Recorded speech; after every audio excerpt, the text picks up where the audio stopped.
on Overgrowth for the grand final of the Intel Extreme Masters, Maru versus Life. Spawning down to the bottom left-hand corner, it's our blue Terran. Representing Jinair Green Wings, it is Maru.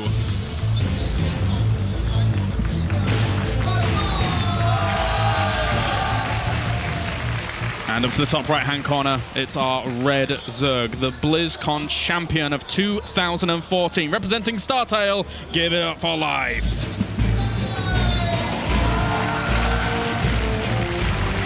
Already a slight mistake here. Any professional Zerg would have noticed this already. Life went up to 9 supply, had 100 minerals in the bank, had time and money to build the Overlord. He then built a drone, and then had to wait, then build the Overlord and went to 10 supply. A small little mistake to start this off by Life, but nothing that is game detrimental at this stage. Yeah, slowing him down just slightly, very, very minute, and this drone is going to head over to the left-hand side, making sure that there's no kind of proxies going on over in that direction. It can be a little bit tricky later on, but I think for now, he's definitely scouting out for that.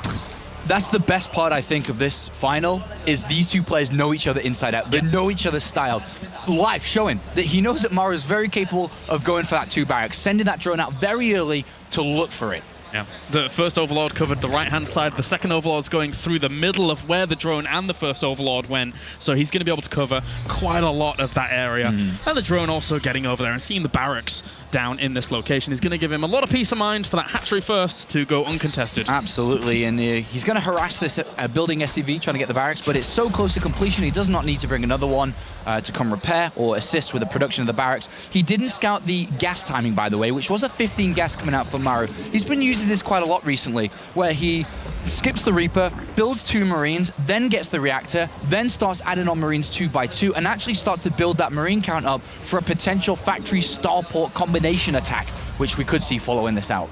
Marine's already moving out, and there is an Overlord there, but you can't really get that at all. It will move up to the high ground, so Maru really wants to have a look around, potentially in the main base for the gas. But these drones were looking to block. Life had them on the high ground, just ready to pounce, but too low is that SCV. Didn't want to reveal that small little bit of information, because that can mean quite a lot here for Maru. Could mean a potential attack that he may want to prepare or follow to scout to see if it's coming. And he could also be seeing Life screen. Life not willing to give out any free information. Yeah. I mean, we saw Sulky try and go for busts against Maru in the previous series, but in this one, Life, he knows how to execute those busts. Of course, Maru's a very good defender, and Maru was able to react nicely, but Life, you got to be careful against this kid. Can throw out anything. Absolutely, and throughout this series, I'm sure he will. Yeah, definitely. Well, Queen's already in production here. Speed gets started as well, and Maru already begins his secondary wall just to make sure he's going to be bunkered down for quite literally very soon. SCV making himself useful there on the other side of the map after scouting, went to the gold base of Life, took a mineral, brought it back, can deposit that in a little bit. That's very nice, very nice. Efficiency, that's what that is, efficiency. And more Queens going to be added on, just the third actually, probably to get that creep spread going into the middle of the map. But pretty standard opening so far, and we see Maru, by the way, going for the 3rd command center here. Very early on, not dedicating resources towards a starport, not dedicating resources towards any types of aggression. Look at this, looking for the Overlord on the high ground. It's not even there. Life preempted that and moved it down to the bottom right. And because he moved that down to the bottom right, Maru's stim is now delayed. He should have already started that tech lab on that barracks to start stim pretty fast in this game. Unfortunately, he gambled with that, hoping the Overlord was there to slow Life down, and it wasn't. Nice little move by Life in anticipation of what Maru is up to, and Barracks does land now, grabbing himself that tech lab. Bunker's going to go up in the wall, and 3rd base has gone down for Life. So plain sailing for Life on the other side of the map. Speed's about to finish up, and Queens continue to come out. Yeah, he's going up to a total of 5 now. Going to start spreading creep with 3 and lava injecting with the other 2. Very nice. Can transition one of those over potentially if he wants to over to the 3rd base, but if you've got more Queens at the front, the potential for spreading creep is very, very powerful. Ling actually doesn't get too much information at the front, other than Maru is just constructing that wall. Yeah, both players in the dark, but both players kind of feeling each other out. That Zergling and now these Hellions. Starting to realize it looks like a pretty standard game coming out from both. what they're probably feeling at this point. Yeah, no, neither of these really wants to take too much damage early on. He sees the third base. Yeah, the Hellions see the third base pretty much completed. It's a very standard scout timing for Terran to move up with the first two Hellions to see what the third is or where it is in terms of progression, to then start to build an image of what potentially Life could have done with the resources that would have gone into something else if the hatchery wasn't there or late. Double Evo against double engineering base, so we're going to be seeing quite a little longer game out here than anything, unless, for example, these Hellions could do huge damage. But Life has already positioned his evolution chambers well. I think he's going to be babysitting that choke at his natural very, very well here. Life playing a little bit greedy here. Usually you'd already see Zerglings started to be built as the Hellions start to come into play, but he's only building a very minimal amount of Zerglings. He's focusing very heavy on his drone count, which we can see has already gone over the 50 mark. And he does see a few more barracks up at the top there with that, so it gives him good information as to what's going on. But Maru, he loves his bio. It's going to be very, very rare that he actually deviates out of that. Dancing and playing with fire here is Life. So few defensive units. If these Hellions were to dart into a mineral line, he could do damage, but Maru's not willing to take that risk. It is a gamble when you attempt something like that. Yeah, he was opting for the creep spread on the right-hand side of the bases to give him vision, and then the Queens were positioned on the left so that they could have greeted the Hellions if they were to come down there. Live!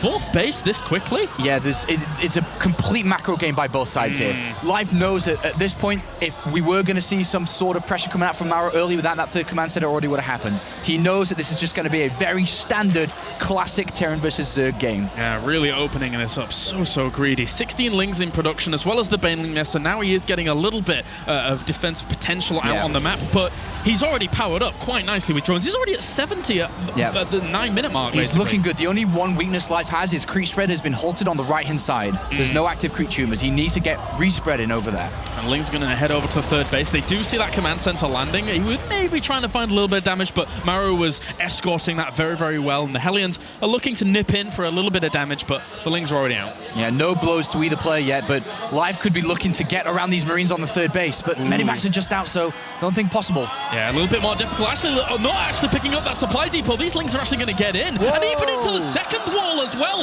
A big mistake there by Maru. He's going to lose a few of these SCVs. The first blow goes to Maru. Excellent play there by Life. It looked like he was going around to the third, but he darted through the middle and straight to the main base and has killed 4 SCVs and just been a nuisance already. Good block there, though, by Maru to salvage the situation a little bit. Double drop on the way over to the right-hand side, but he actually, well... The Banelings are really far away. They're very far away. They're on the third base. They do not have speed yet. This is going to allow Maru to deal equal damage. Spore Crawler gets added on, but that's not going to be too much use here as the Banelings are crashing into those Hellions at the front. He was looking for a little bit of damage himself over on the other side, as were the Lings, but again, he should be able to push this back with the amount of Lings he has there as Queen as well. But more Lings get in once again. Live. How does he manage to do it? Just darting through. Marines are trying to be waypointed out into the middle between the second and third base, and every time the Marines are going out, the Lings go in. Yeah, he just somehow finds a way as Live kills off a few more SCV. 12 end up going down. And at least it's been cleaned up again, but Maru's looking for these drop potentials, but the Banelings are already there to greet it. 14 SCVs, a lack of mining time.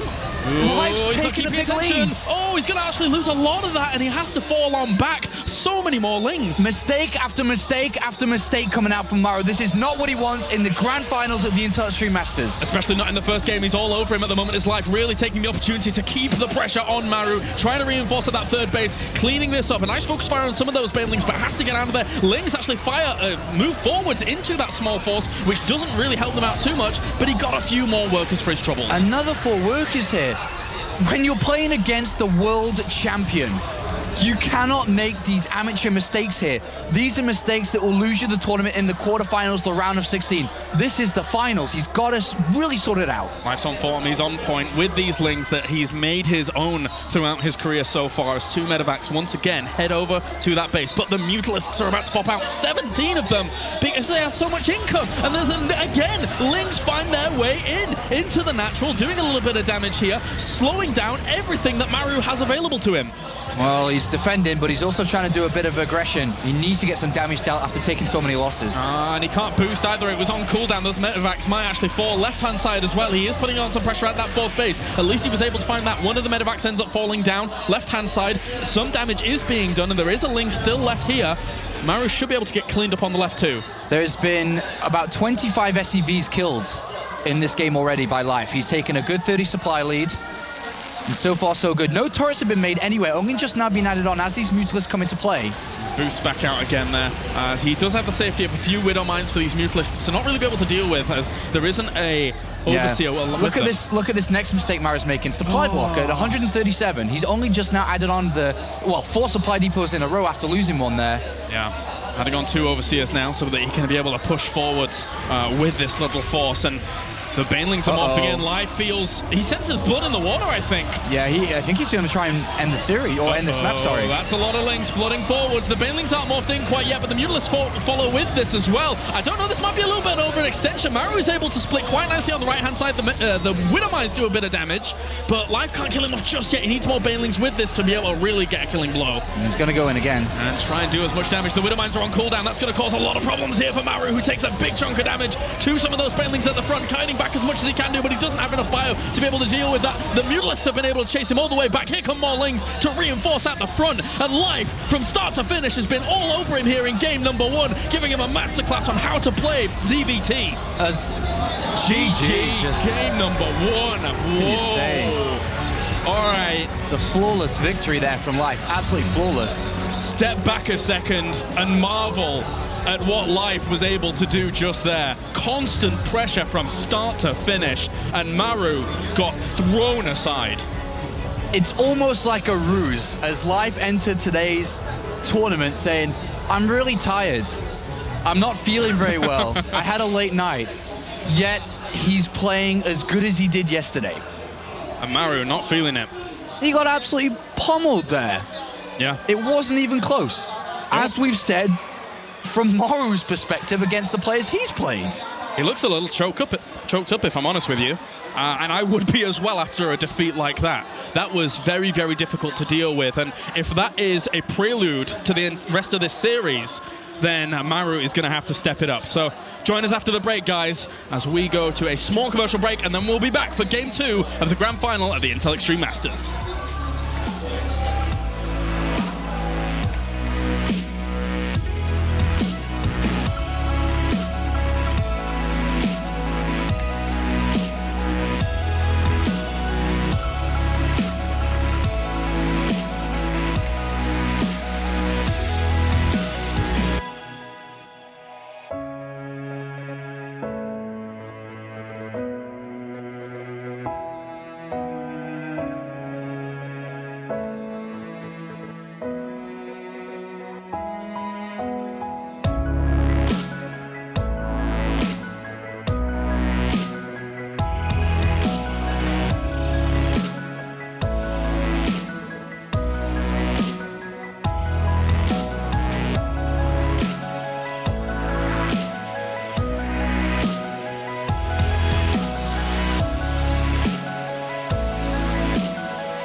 Game 1 is over as Maru took a bit of a beating there in this grand final, but can he step it back up? He has the ability to. He's one of the best Terrans in the world. But Life, as I said before, showed him a masterclass there. He played, like I said, a flawless game. It was awesome. Every single move, every single decision was clean. He never second-guessed himself. He was making the counters, the run-bys, the defense, and very simply, a killing attack. Everything looked perfect from him, and Maru has to step it up and get to Life's level if Life's going to continue like this. Definitely. It all comes from instinct for a guy like Life, who has been so young, growing up with StarCraft. Likewise, Maru has similar instincts, but just faltering there in game number 1. You've got to wonder. He needs to compose himself. Absolutely. I want it to go to all 7 games. I'm sure a lot of people out there want it all to go to 7 games. But I mean, Life looked great. As simple as anybody at home can say, lift your supply depots. Don't let the run-bys go through. It's not that easy. No. Trying to get your Marines out there to join up with the rest of the forces. The Lings are really fast. They just dart through, and the next thing you know, you're losing SCVs. That's what happens to every Terran player, but at this level, it shouldn't happen, to be honest. And hopefully it doesn't from this point on. Hopefully. Game number 2 is going to be played on Secret Springs. We've seen how many shenanigans have come out on this map in the past. As game number 2 about to begin here of the Intel Extreme Masters Grand Finals. Life leads 1-0 over Maru. These two youngsters playing their hearts out. Maru got to step it up. So spawning over on the right-hand side as our blue Terran representing Jin Green Wings, it is Maru.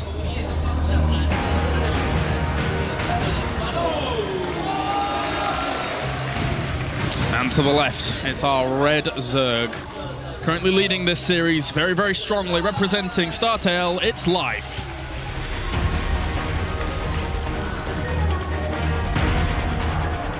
As a multiple-year StarCraft fan, watching Life play like that, it makes me, I don't know, I get the chills. I feel yeah. I feel very weird that someone can play so good and everything is happening as it's meant to happen. Yeah. As StarCraft players and viewers, you can envision how things are meant to go down and how it's meant to look like, but you can never even get close to perfection. But that was so good. It was like a machine. I guess the best comparison can be like a chess player. After hundreds of years of development, everything is perfect, and that's what it looked like when he was playing there. Yeah. When life gives you lings, you make, well, when life gives you lava, you make lings, basically. Life just, he flows like water. It was so very impressive. Maru has opened up with an 11 barracks, by the way, and a second barracks behind it. So a very fast, or faster than usual, first barracks and a faster than usual second barracks here. And he's going to use the same build that he used against Sulky. Sulky went spawn and pull first, though, then hatchery, then gas. Life has chosen hatchery first, then it was 15 hatchery, then 15 spawn and pull, no gas. He's going to have to rely on queens alone in this. Lings aren't going to cut it. He needs to get queens, he needs to save energy on the queens, and he has to build up a lot of them. Yeah. Maybe add in a spine crawler as well, because this isn't going to be easy, but what does he scout? It's one of the scarier builds. The Overlord is going to probably head over. He was trying to, I guess, see a command center first to start off with this Overlord, but he's completely bypassing the fact that this second barracks is just finished up. He's so close! Oh, he's going to go. He's going to go. He's going to see the second barracks! Uh-oh. All right, well, Life, you've seen everything you need to see. How are you going to react? Because first Reaper's on the way. A few lings in production. Queen is also on the way. Bunker going down as well. Maru is going to ramp it up from here. As much as he's seen it, he's now just got to pull off the defense. And one drone's going to get worked on already. You need good drone micro here to be able to continue on. You don't want to be losing any of these drones at all, but at the same time, against extended production of these Reapers, it can be very, very difficult to deal with. He's already working on one Reaper, taking a little bit of damage of it. Spine Crawler has started as well. So far, no drones have gone down, which is important. Good control. We have two queens in production. Gonna have to walk that down from the natural to be able to deal with this, but the bunker's finished up. That does cause a little bit of problems. The Lynx actually also go for the bunker to start off anyway. Only one SCV really wants to get that, but it nice. dives into the bunker to keep it safe. Very nice. Still this spine crawler on the way. 3 Reapers, he's throwing down another bunker. A little bit closer to the mineral line this time as he's microing back, gets a lot of these lings. Very good micro here by Maru. A couple of things that Life's going to have to do as soon as he mines 100 gas, he's got to pull out of that gas to really be efficient with his income, because every little bit of income matters in this intense of a battle. Yeah, a few more lings actually being added on here. The Queens were actually focusing down the SCV, and I think they did get it during all that, so he has to cancel the second bunker. Very important for those Queens to get that, slow this down a little bit more. So far, very clean defense here. Queens now banking up energy, spine crawler in range of the bunker, which has to be salvaged, and Zergling speed is on its way. Beautiful little defense so far by Life. No panic, no real hesitation. Almost one of those queens ends up falling, but manages to pull back. There's so many lings able to push this away. Wow, he saves the queen as well. And he's got to keep that queen alive. That's the one with the transfuse that can support the other two. And yeah, now that they're out, they'll be able to zone out just a little bit. Likewise, the lings with ling speed on the way. These Reapers, he's hardly lost a thing here, Sean. How has he been able to manage this? He's StarCraft. He's amazing. It's unbelievable. From the first game to the second game, everything he's doing right is wonderful to watch here. I'm gobsmacked with, I'm just finding it very difficult to speak right now, and it's my job to speak. Zergling's speed is almost finished. He's going to start to chase these down shortly. Still good micro there by Maru, able to get one of the queens for him, but yeah, you're right, he can't stick around here. Yeah. He knew that that spawning pool was wiggling, and with that, speed is on the way. Yeah, speed is on the way now. He's adding on a couple of extra Zerglings, but this rush for now is over. Good defense. Shame he lost those 2 queens near the end there, but overall, still ahead in supply, still ahead in economy. And the rush is now over without dying to it, which that is either designed to kill you right out, which we've seen earlier on, despite it being a bit more intense versus Hydra earlier. Oh, is he watching this? Yes, he is watching them, but he's still going to lose a few of them potentially here with the surround. He might be able to bring down a few of these lings on the back pass. A little bit too overkeen there by Life to try to, there's a lot of Reapers there. Wasn't enough lings to be able to bring that down. So at least Maru will get his salvation in bringing down these rocks. He's going to stay on the opposite side of them. Can jump away, of course, via the gold bases, though. Yeah, he's going to have to add on quite a few more Zerglings now to protect this third. This is going to be easily picked off. Queens can never go protect it.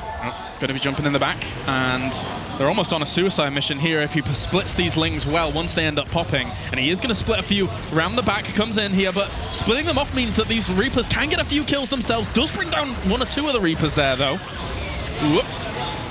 Then they jump on away, trying to get out of here. 1 or 2 of these are very, very low. Starting to heal up just a little bit, manages to get to the gold base for a few extra shot on those lings. Yeah, nice micro by both sides. And going to head on home. Now there's the potential transition from Maru here. Later on, he can use those Reapers in tandem with any units that do come along. But of course, now they have lost their edge for quite a while in this game. Gonna break some rocks up here, which opens up the access to the third base, which Terran will naturally take up here to the north.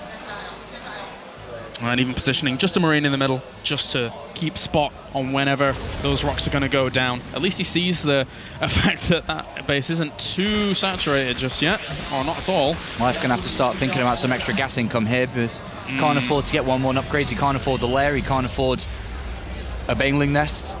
But on Secret Springs, the pace of the game slows just a little bit. The rocks up to the top left, yes, are an annoyance for Maru. Once they get broken down, his third base is all the way over to the left, which is closer to these rocks. That's why we're seeing Life break this down. But Maru is not going to take the north base, which is very common and very normal here. He's floating his third command center to the gold base. Oh, wow. That's interesting. And actually, it's going to get spotted instantly. Okay, this is going to be a very aggressive game coming out from Maru. He's gonna be basically whenever you play Terran versus Zerg, you either waypoint in between the second and third, or if you go aggressive with your third command center stance, you waypoint towards the third. Where Maru's third is pointing right at Life's third, right at Life's potential fourth as well, depending on where he takes it. But we are going to see parade pushes right down from north to south on this right-hand side.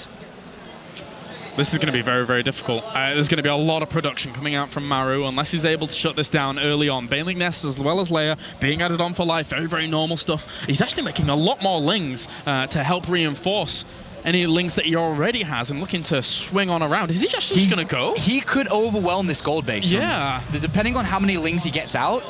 I mean, you cut reinforcements off so well between these two locations. 1-1 is almost done. It's about 50 seconds away from doing it. There's going to be a lot of Baneling, Sean. Because he knows that Maru is looking to take this gold base and really get this connection between his main base and the gold.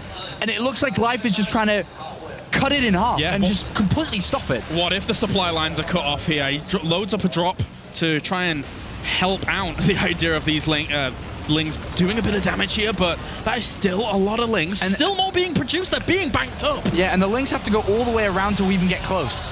And they're trying to get some of these Marines on the back. Good micro here by Maru to get as best a trade as he can. Yeah, I'm not sure this is going to work, this kind of idea. Maybe he needs a ton of Banelings. Is he going to try to Baneling bust through through the wall here and get into the main base? Oh, how many Widow Mines does he have? He has 2 on the way.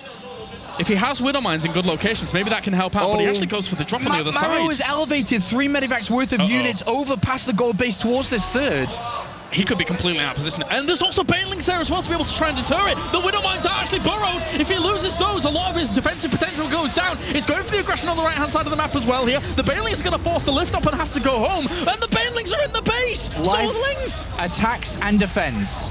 Oh my god, he's going to lose so much here if he's not careful. He needs to separate everything up. All the reinforcements are being cut off as they come out of the barracks. He's trying to bring back all of those medevacs as this is going on, but he's lost so much back home. And there is a lot more Zerglings on the way to the other side of the map here to continue this onslaught. Such an unconventional attack path here considering the base layout, but Life once again has found a way through into the main base, into the natural. Lings are going over to the gold base as well. There's not much to defend. Yeah, he's looking to break these rocks down south now to get easier access towards this gold base. He's got Lings absolutely everywhere. You can't give Life Lings. You can't give him them. Somehow he always just finds an opportunity to dive into every single one of your bases, wherever you are, and he's making so much use of this. It's ridiculous. Well, the gold base has been defended well with the bunker and some repairing SCVs here, and throughout all of this, Maru is still alive. He's still mining very well on that gold base. He's got a lot of mules. He's stabilized. It was a good defense regardless of how much aggression have been put on towards him, but Ling still flood in. These rocks down the bottom have been broken up. A big Widow Mine hit kills off a lot of those Banelings. That's exactly what Maru needed here to be able to turn this around a little bit. Well, the onslaught has stopped now, and Maru continues on with his original plan and original strategy. Yes, he lost a lot of SCVs, but this gold base is really powering him up pretty strong here, having a lot of SCVs mining minerals here. And throughout all this, Life neglected the Spire and his fourth base. He really wanted to win the game there and then with that type of strategy, but it didn't work, and now Maru is the player who's looking to try and get a lead, a big one. Those 3 Widow Mines are absolutely clutch here if they are able to do some damage, but actually they go down to about 4 or 5 Banelings. There are still a lot retained there for Life behind that, and now it's only Marine. He may have to pick up and get out of here. That's a lot of Banelings. Oh, he's actually going for aggression on the other side as well. Those Widow Mines aren't actually burrowed. Does burrow them. Are they going to be able to do too much here? They're a good split again, and the defense should be able to hold here for Maru. Well, 3 medevacs looking to deal damage here. No Mutalists out. Very difficult to stop them bouncing between these 2 bases here. A perfect position to go from this base here to lift up to go back to the thirds. He's on top of some of the production, and those Banelings should be able to once again shoo this away. But you're right, he can bounce between those 2 locations. So annoying for a Zerg to deal with. Does he get the SCV line? Oh, he reacts. Oh, he's going to go back. That bunker is causing a nuisance. And some of these Banelings do end up falling. He gets a few of them, though. 14 have gone down in that window of time.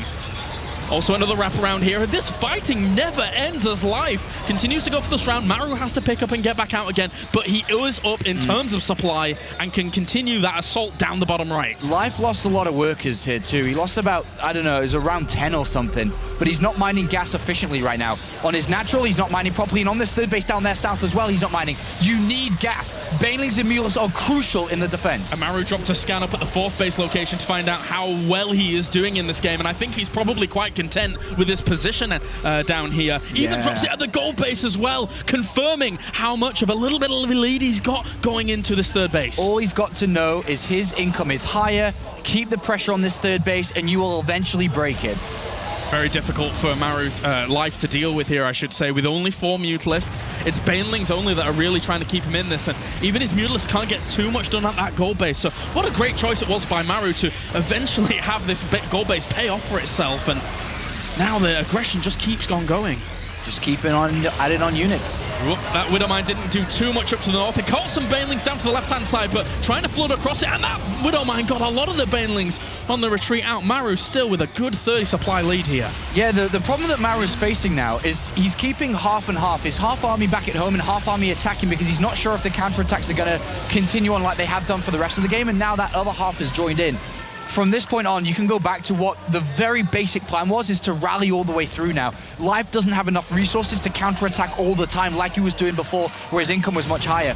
Maru just needs to get everything down this location. And because he was so behind in terms of his tech before, he hasn't really had any opportunities to shut down this Widow Mine field that has been created here. As he tries to push in again, the splits are good, the Widow Mines do their job. Life is really on the ropes at this 3rd base. If this ends up falling, then you can say goodbye to Life in this game, as the Mutalists aren't going to be able to do enough here to be able to push back all of this. The reinforcements still keep coming for Maru.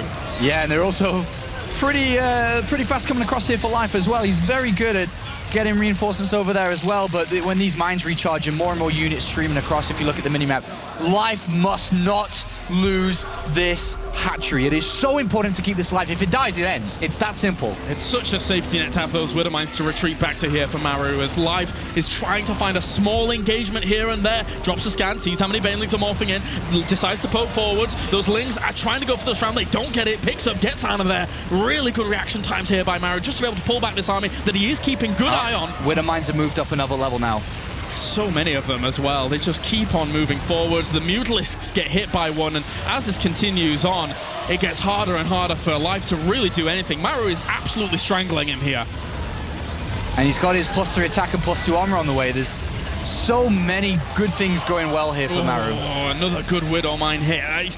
Kudos to Life for holding on as long as he has done, considering the deficit of supply, but there's not too much that he can do. One Baneling actually gets a really good shot on some of those Widow Mines at the front and does shut those down.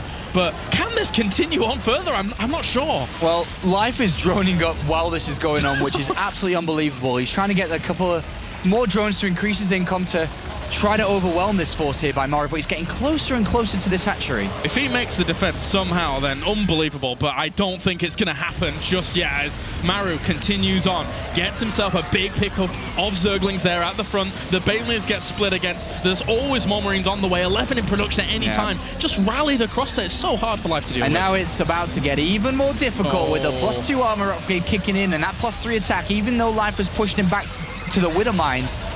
Now let's see him compete against these Marines. They're leveled up. They are Super Saiyan Marines here.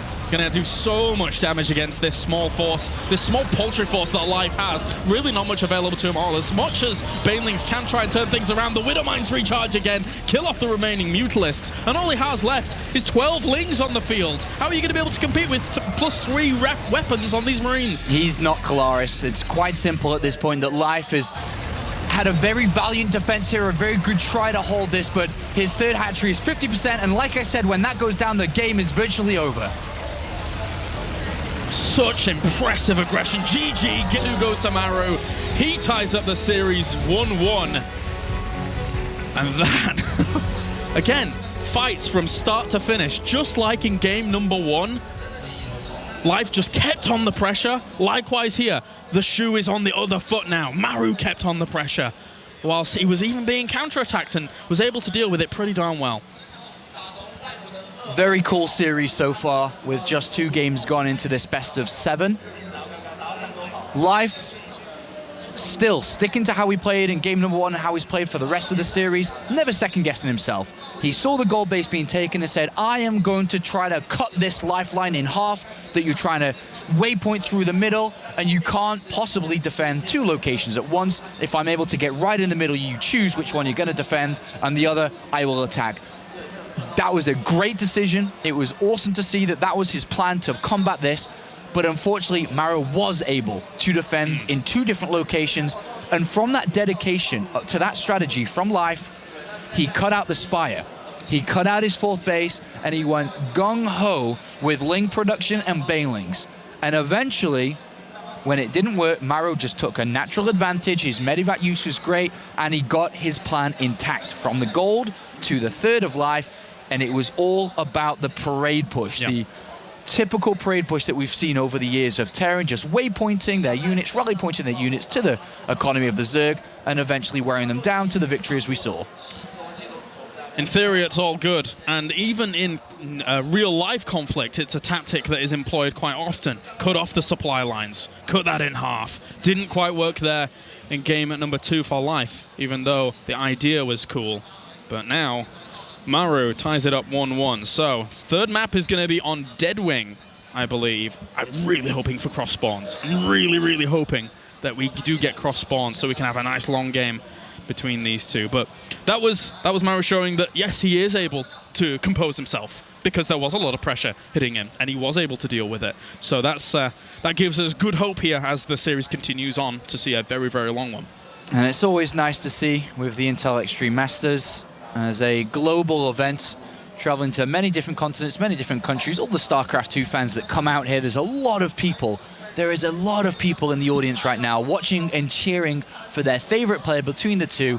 And if you're a StarCraft fan, you know who the hell Life is. You know who Maru is. And it is a pleasure for us all to sit here and enjoy this for the next hour or so. It's 1-1. It's so close between the both, and we could see it go the distance. I can see the excitement in you, Sean. So let's get into it. Game number 3 now in this best of 7. As we have spawning up to the top right-hand corner, it's our blue Terran, it's Maru. Down to the bottom right-hand corner, we have our red Zerg. After falling in the second game, can he take number 3? It's Life.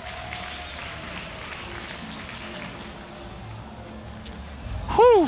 All right, game number 3 now. Deadwing in these positions, like you said, cross positions is nicer for the Zerg, I would like to say. It's a little bit easier to take good fights in the center of the map, and once you get to that late game, if it's at an equal stance, you just feel a little bit more comfortable with the way that it's playing out. In these positions, it can prove a little bit more difficult here. The parade push through the center, taking the Xel'Naga Tower, holding that Xel'Naga Tower as your kind of your base where you set up camp and the fire, and it's the outpost, man. It is the outpost, and that's what Maru will want to do if it does get to that stage of the game. And then just kind of choose what he does from that point, whether he just pushes through the middle, drops to the main base. There's a lot of different ways that he can play it out from that. Yeah, look at him checking everywhere, making sure nothing crazy is going on. At least for him, he sent his Overlord in the correct direction to start things off. So we'll be able to spot where his opponent is. Although, I mean, you don't really have many options where you're going to send that first Overlord unless you were going crazy and going for cross positions. I do like that Maru's playing against his image that he's created for himself over the years. As we see Life playing into that image with the drone scout, looking for the 2 barracks, when in reality it is just that command center first. So what's Life going to opt to do? He goes for the spawning pool after hatchery first, and this drone manages to spot the fact that he isn't up to the top left. So again, just checking if anything crazy is going on. And it was a pretty, not a pretty late, but a later spawning pool than usual here. Life saying, well, if you got a 2 racks, I would have seen it, so you're clearly not, so I can get away with that slightly later spawning pool. And he does see the gas with this Overlord, and he also reveals the Overlord, so now Maru knows where Life is also spawned, giving him that information. You don't have to, but he does. Yeah, Life wants to get this Overlord all the way behind the base. He went in, saw the gas, so he knows this is a command center first. He also now says it's not a double gas, which is an older build from command center first, where you can go command center first, barracks, then double gas, which is very fast Hellion Banshee and can play a very technical Terran matchup from that, but he knows that's not going to be the case here. And the Overlord's going to get in prime position to poke in again, to have a look if that third's there, and also just kind of check what this barracks and potential factory location that area is up to. Third hatchery on the way. Is there any potential for Life to go for something very aggressive on this map, considering there isn't a ramp into the natural base? Yes, depending on what he sees with this Overlord, because he'll be wanting to keep eyes on that single gas in the back. Inside the main base there, that Maru, there's 1 gas being taken, and he'll want to keep an eye on the other one. Is that taken? Is the natural being taken? And if he saw it was just 1 gas, and that we could see a 3rd command center play come out from Maru, yes, he could try to do something. But it seems that the 2nd gas has been taken already by Maru to get that factory up and running, getting that going. And that is information that Life would want to gather at this point. He's seen the factory being built, but ideally that Overlord should poke in to check the 2nd gas. Wolof going to start for Maru at the front, as well as these 2 links head across and look for some information. The queens are already being produced, and again, I do like to see creep spread being very, very active on this map, because the middle is all 1 level. It can be very easy to get that flourishing across the map. Life has checked the 2nd gas. He's seen the 2nd gas with that Overlord. He knows exactly what's going on. All right, so takes his own gas himself behind this at the natural to get himself up and running. Well, I say exactly. He knows that some type of build is coming out that usually pushes around aggression. Doesn't know if it's Hellbats or, you know, what exactly it is, but he knows something is coming his way soon, so he will naturally set up a defense soon.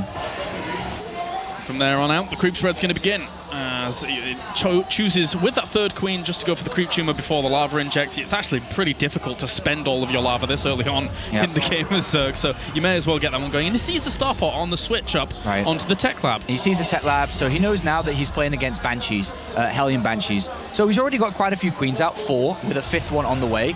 And now he's going to have to choose how he would like to defend against the Cloak, which is inevitably going to be on its way. And a very easy and simple way to do this is just to add a Spore Crawler in each and every mineral line and try to minimize the amount of damage that these Banshees can do. Yeah, not quite as efficient as the Overseer option, but you have to take that hit. You don't necessarily want to be investing gas into your layer this quick. You'd rather have some Zergling speed going on, especially after only taking the 1 gas around the 550 mark.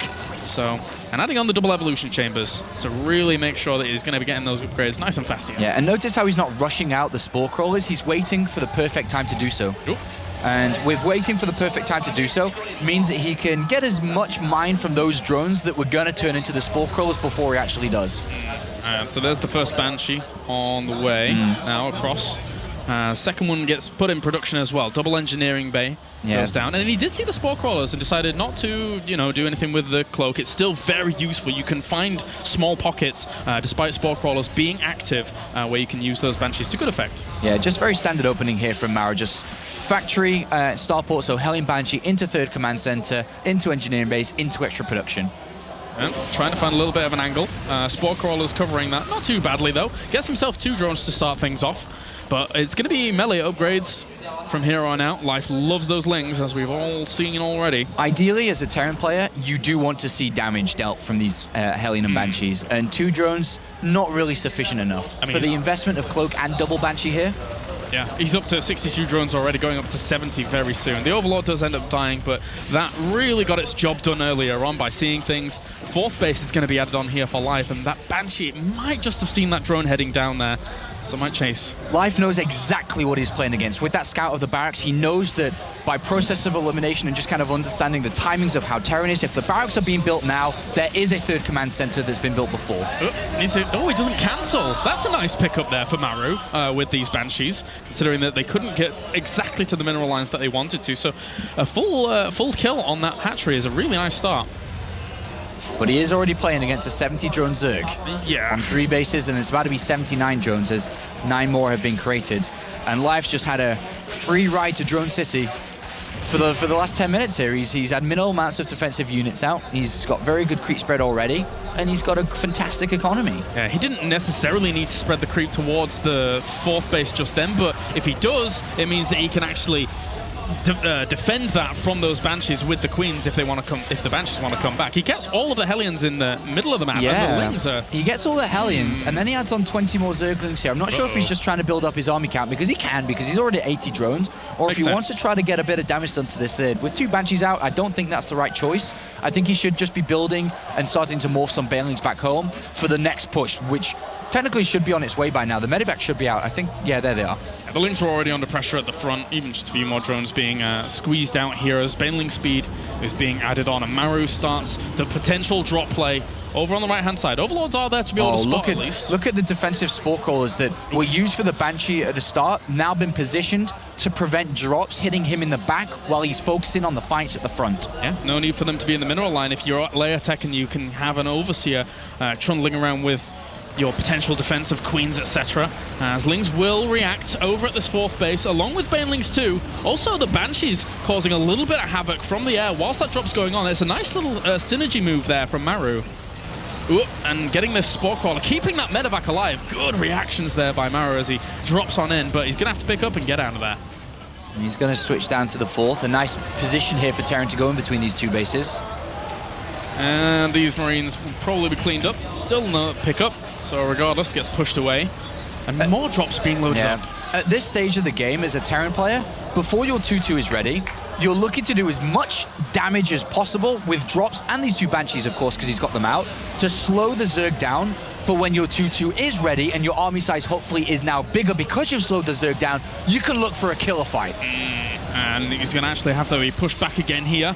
Drops a few of those Marines because there was only 1 Baneling, or a couple of Banelings there. Drops a few as he picked them up to trade off. And actually, in fact, that was a pretty good trade if he's able to get out with the medevac and also distract as he jumps into the natural with some of these Widow Mines that are going to do some damage to the drones. And he's also got a good position against these Zerglings as well. Oh, but the Baneling manages to squeeze through. Maru's harassment is really good right now. He's killed a lot of drones already. I think it's about 10 actually in total over the last couple of minutes, or at least some that have been transferred into some static defense, but 10 drones, a lot of harassment. He's killing creep in the middle. Very good play here from Maru. Yeah, that first game really seems like a blip at this point, as he is playing a lot better now in game number 2, game number 3, likewise, pushing through the middle, keeping up in terms of supply. But as much as he has slowed Life down a bit, Life's still got a very sizable army, so Maru doesn't want to overextend himself, go too far on creep, or Something along those lines, because look at the size of Life's Baneling count and Zergling count. He'd overwhelm small amounts of an army. 2-2 about to finish up here for the Terran on that bio, and he actually does push forward. So the Widowmines did a lot of damage to his own Marines. Oh, but he gets a lot of Banelings with that extra Widowmine. And he's going to pull back for now as well. Life pounced on that army because he saw 2 Medivacs lift up with 15 Marines. And he went in, and he had a bad trade, which means the 2 Medivacs are going to do a lot of damage because he couldn't even win the fight that he hoped he would with these units missing. Yeah, Maru is doing really, really well at the moment with his position in the middle, and also this drop heading on down to the left-hand side. It could do quite a bit of damage in that third base. There's only 1 Queen, 1 Spine Crawler. The forces are going to have to come back to deal with that, and they are, but there's already quite a sizable bit of damage being done. There's 1 Widowmine there that could cause a bit of problems, and it does get a lot of drones for himself. Maru has no intention to slow down in this game, Kalaris. He just wants to just hammer a fight home through the middle of this area where he's cleared up a lot of creep. He's killed another 11 drones. He hasn't got a 4th command center. He's actually added on 3 extra barracks there on that third base that are just going to be pumping out these units. He's going to be dropping in multiple locations, and he's hoping to win this game in the next couple of minutes here, if he can get the ideal fight. Yeah, with him hitting his stride, he's going 100 miles an hour. That being said, though, Life has a lot of Banelings. Actually, these ones moving forwards didn't really do massive amounts.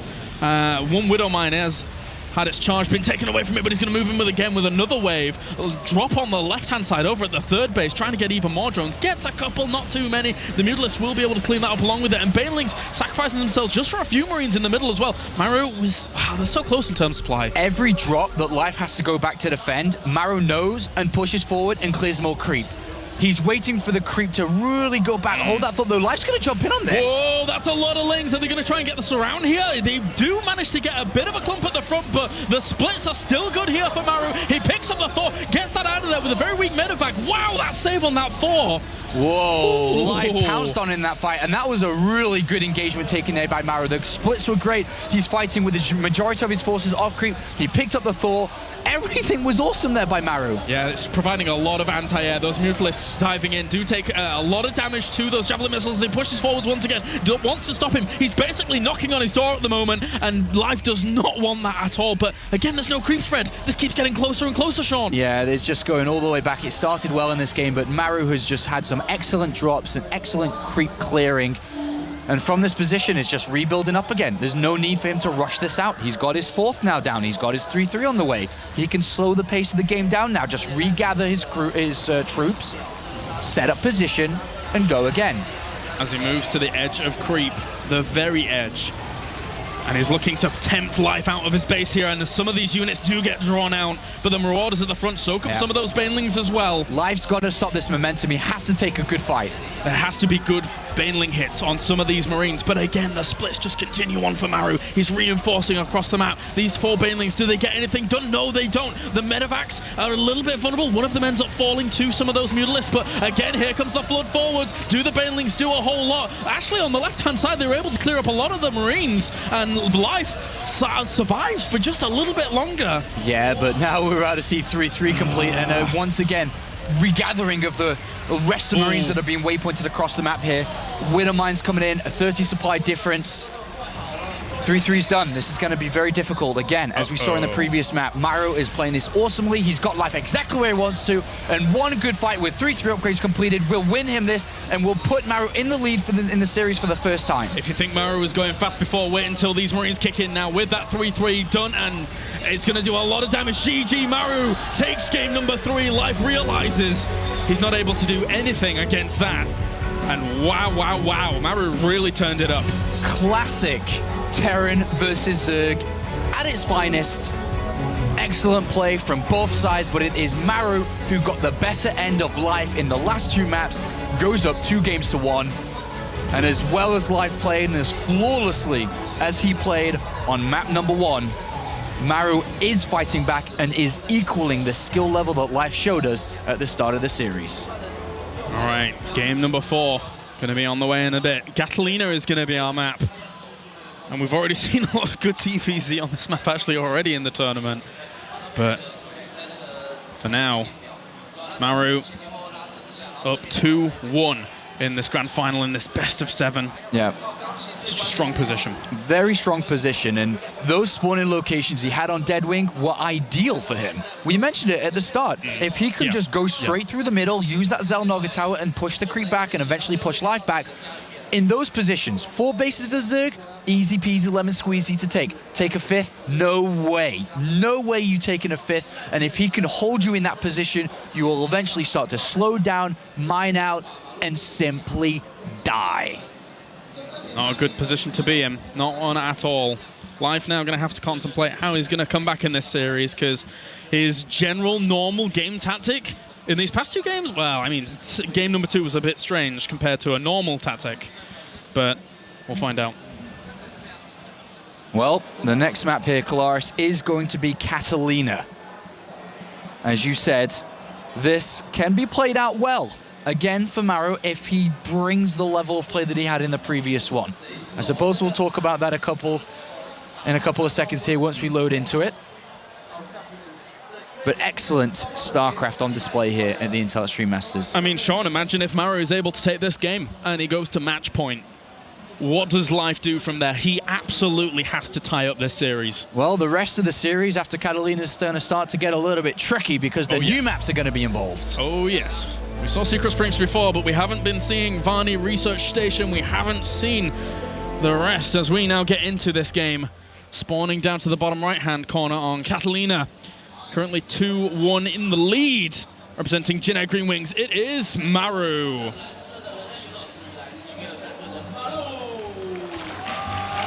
And over on the left-hand side, as our red Zerg, representing Startail, it's Life. Okay, there's going to be one already location of danger that Life must focus on, and it's going to be the south side of his main base. Is a very weak point the longer the game goes on here. Drops are going to be so simple. Well, put it this way. He will never expand to the center of the map here, where that location is slightly east of his base. He'll always be going north away from the Terran.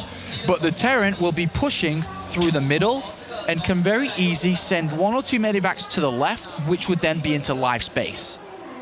Very easy for Maru to do that, very difficult if Life's out in the open to fall back and defend. That will be a weakness for him. As you said before, the image that Maru has built himself is just constantly scaring Life into scouting positions anytime. Yep. This is the most common location for a Terran 2 tri-proxy. You can't put it anywhere else, really, unless you're being really quite crazy because of the distance between the 2 potential spawning locations. Maru's a nutter. He can just 2 barracks in any map, in any series. It doesn't matter. You can never predict when it's going to happen. And Life just checking for that. So, for now, does see the barracks up there, giving him that peace of mind once again. It's going to be the Reaper opener, as that spawning pool does end up being thrown down from Life on the other side of this. Again, I've got to reiterate, if Life does not win this game and Maru goes 3-1 up, I'm not sure how he's going to stop Maru. I'm really not. After seeing these last 2 games, he's played brilliantly, has Maru. Brilliantly. It almost feels at this level of play, one mistake, and if you give your opponent the advantage, it's over. It snowballs. It's over. Yeah. You really have to go toe-to-toe throughout the game. And if you... Well, I mean, we've seen it. Look in map number 1. Give it the advantage to Life, it's over. Map number 2, give it to Maru, it's over. Game 3, the same. Yeah. I mean, if you think about how game number 2 started, and then we show you the game later on with the goal boost being taken and Maru putting on the pressure at the 3rd base, the defense from Life was brilliant. But apparently, in the end, not enough. This is a cool trick I've seen from Maru do. He's actually been doing this a lot recently, bringing the SCV to hopefully get an easier drone kill, which we've just seen. Yep. Loses himself an SCV as well, but mules are a factor in this matchup too, which does help Ann out. And the Reaper is going to continue on that with that aggression. Good micro there by Life, though, to save those extra 2 drones. Gonna get a second. Ooh. Oh, one more shot. Needs to build like a spore crawler or something, but he doesn't have the money. Reactor. Oh my... Oh, he gets another one. You can't build that many assimilators. He's just gotten 2 drone kills, and he's forced out all these lings. Yeah, that's a lot of lings. It's 8 Zerglings, and you usually see 6 is the comfortable number for a Zerg player. He's like, okay, I'll build 6, fine. You got Reapers. Assimilators, spore crawlers, anything. Ah, panic. Well, pulls another drone away and doesn't lose another one. There is a 3rd Reaper on the way too, so this is not over yet. Wow. just keeps on going with this pressure. And again, you know, it's what we've seen start to finish. Yep. Both of these guys have really been in each other's faces. And now the Reapers are going to join up. He could even try to grab a queen kill. Yep, micro him back against this. Still, there are 7 lings there, so they really need to buffer for this queen, but that's a lot of damage already done. If he's able to get back in. The queen's already dead almost. This is not looking great. This is unbelievable control from Maru. Very, very clean. And he might get another drone as well. Oh, almost getting pinned up against that wall. Doesn't. Wow. Oh, he loses one of the Reapers in the end. Good by the queen to focus that down. Yeah, but he forced out 4 more Zerglings there. You never want to be building an additional 4. So well done by Maru to start things off. Command center Very behind good. this. Extra gas going down. Hellion production has already begun here for Maru. And also a starport. Ooh. Well, with the amount of damage you took earlier on, it does slow little things down like that. And when you have to be forced to make a spore crawler, also when you don't have as many drones as you used to, it has knock-on effects. And he's going to go Hellion Banshee again, off the back of 3 command centers. So this time it's just the reverse of the setup here, where off the command center first, he went for the Hellion Banshee and then went 3rd command center. This time off the Reaper expand, he went 3rd command center, and now he's going for the Banshee afterwards. Very good build. 3rd base now on the way for life. Gonna head across with just a few of these Hellions as well as the Reapers to complement. Very annoying composition to deal with. How many lings does he have? He's been forced to make another 8 lings, 10 lings. Baneling Nest's on the way. Live has no idea what's going on in this game. The Baneling Nest could be for an attack, which would be pretty wild, but it also could be for defensive reasons. But the way that he's not scouting is like he doesn't care. Ooh, yeah, that's a lot of lings now as well. It seems that it is just going to try to bust. He's just trying to break this, but with Banshees and an armory on the way, Hellbat's in defense with Banshees in the sky. And if he pokes up and sees that many lings, look, Live trying to hide the amount of lings he has as he was poking up there. He may change it. Will he change his mind? I don't know if he's going to change it. His drone count's okay, but he's seen the second gas. He's seen the armory. If he does change his mind, look how much lava has gone into the investment. I mean, maybe he's anticipating 6 Hellions coming along. He's gonna go for it. There's no doubt. He's gonna have almost 50 lings. When does Maru click though? Yeah, he only sees a few lings in the main base. There's a lot of lings that have escaped his vision that have gone through the center of the map. Yeah, they're heading across. There is that Banshee. Is that the Banshee just below them? I don't think it saw them. No, he didn't. I've been watching it. This Hellion will, though. It's a little bit open. He could actually flood on in. It is open unless he walls off. He's got to try something. The Hellion! Oh, the Hellion doesn't even get the block either! And now the lings are in, and they don't get past the second wall. But Baneling's already morphing in. Reinforcements from Maru are going to have to come all the way back from the main base. Pressure is off Life, but it's on Maru's doorstep. Well, is he going to be able to make this defense now? That's a lot of Banelings morphing in. The Hellion's got to be very, very careful about how they're going to deal with this. If these Hellions die, oh boy. He needs to just micro. He's getting a very small choke. Actually lowers the supply. He pulls links from the back. He gets a bit of a surround. Going to catch off a lot of these units. There's still Banelings alive, and he's getting more and more links rallying across the map here. How much is he going to do? I think Life's starting to feel that he might not be able to kill him here. He has gone back to drones, but Banshees are doing a lot here. He got himself 21 workers. He needs to wall off. 21 workers falling during all of this. More lings are on the way, but with 2 Banshees there now, it's too much firepower He's for him got to really just do. one structure wall off here. And then he should be fine. He's well, done I guess reacting. he could let the units filter through to get maximum splash damage from these Hellions. I guess that works as well. That does, actually. Lining them up nicely. But those Banshees need to find those Banelings. He's actually going to try and go across the other side of the map. I mean, the majority of the aggression has subsided, but a few Banelings are going to do a little bit more here. Well, yeah. Straight through. Ooh, the Hellions lined them up once again. Banshee's coming back. They're on the other side of the map. They have to come back. I think it's continuing on, but there's not that many. There's just drones, drones, drones after this. He could have kept going. I think he could have defended this with the Hellions alone. Yeah, probably. And Maru now sends the Banshees back upon realizing, but it's 60 drones to 30 SCVs. And the spore crawlers all over the place to protect in case there is cloak, which there is. So, is this enough here for Life to have a very sizable lead? Yes. It's going to be a good opportunity for him to tie it up 2-2. Maru can start to bring it back, though, depending on how much damage these Banshees get. That was a weird little Banshee shot there as the drone dived into the extractor. The missiles flew off to the left-hand side. Never seen that before, but they are looking for a little bit of damage. Do force a bit of mining time lost at that main base. And Spire's on the way with centrifugal hooks as well. Yeah, and I think that we may see a Baneling... Okay, no. I was thinking maybe a Baneling Mutilus attack could come, as a follow-up to the mid-game, but there's the evolution chambers now coming in, so he will want to upgrade soon. Likewise, Maru getting his to continue his, or start his, should I say. He never linked his main base to natural with the creep, so those queens had a bit of a hard time getting back to reinforce. 10 drones, by the way, so yes, at that point when you asked me, yes, it was a lead. Now, is it a lead? Starting to become questionable. There's a lot of damage these Banshees have got. Imagine if the Banshees had actually gone as he was defending with the Hellions at that very last wave. They could have even got more. So 16 drone kills. Very nicely done. And there's another Banshee up to the north looking to find a sweet spot. Doesn't find the sweet spot out of vision, but finds it out of the range of the Spore Crawler. And that Queen does a bit of damage, but gets a few more kills. Very nice set of drone kills there. 18 after that Banshee harass. 1-1 on the way for Lings now, whilst we have 1-1 starting for Maru behind this for Bio. So once again, the transitions for these guys, very, very similar. But as the game goes on, we've seen how explosive Maru's macro has been in the past couple of games. And there's only 3 queens, which means creep spread is lacking here.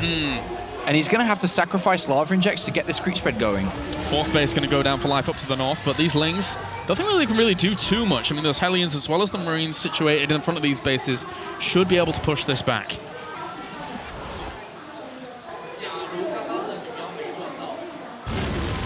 Small scout forwards, doesn't see too much.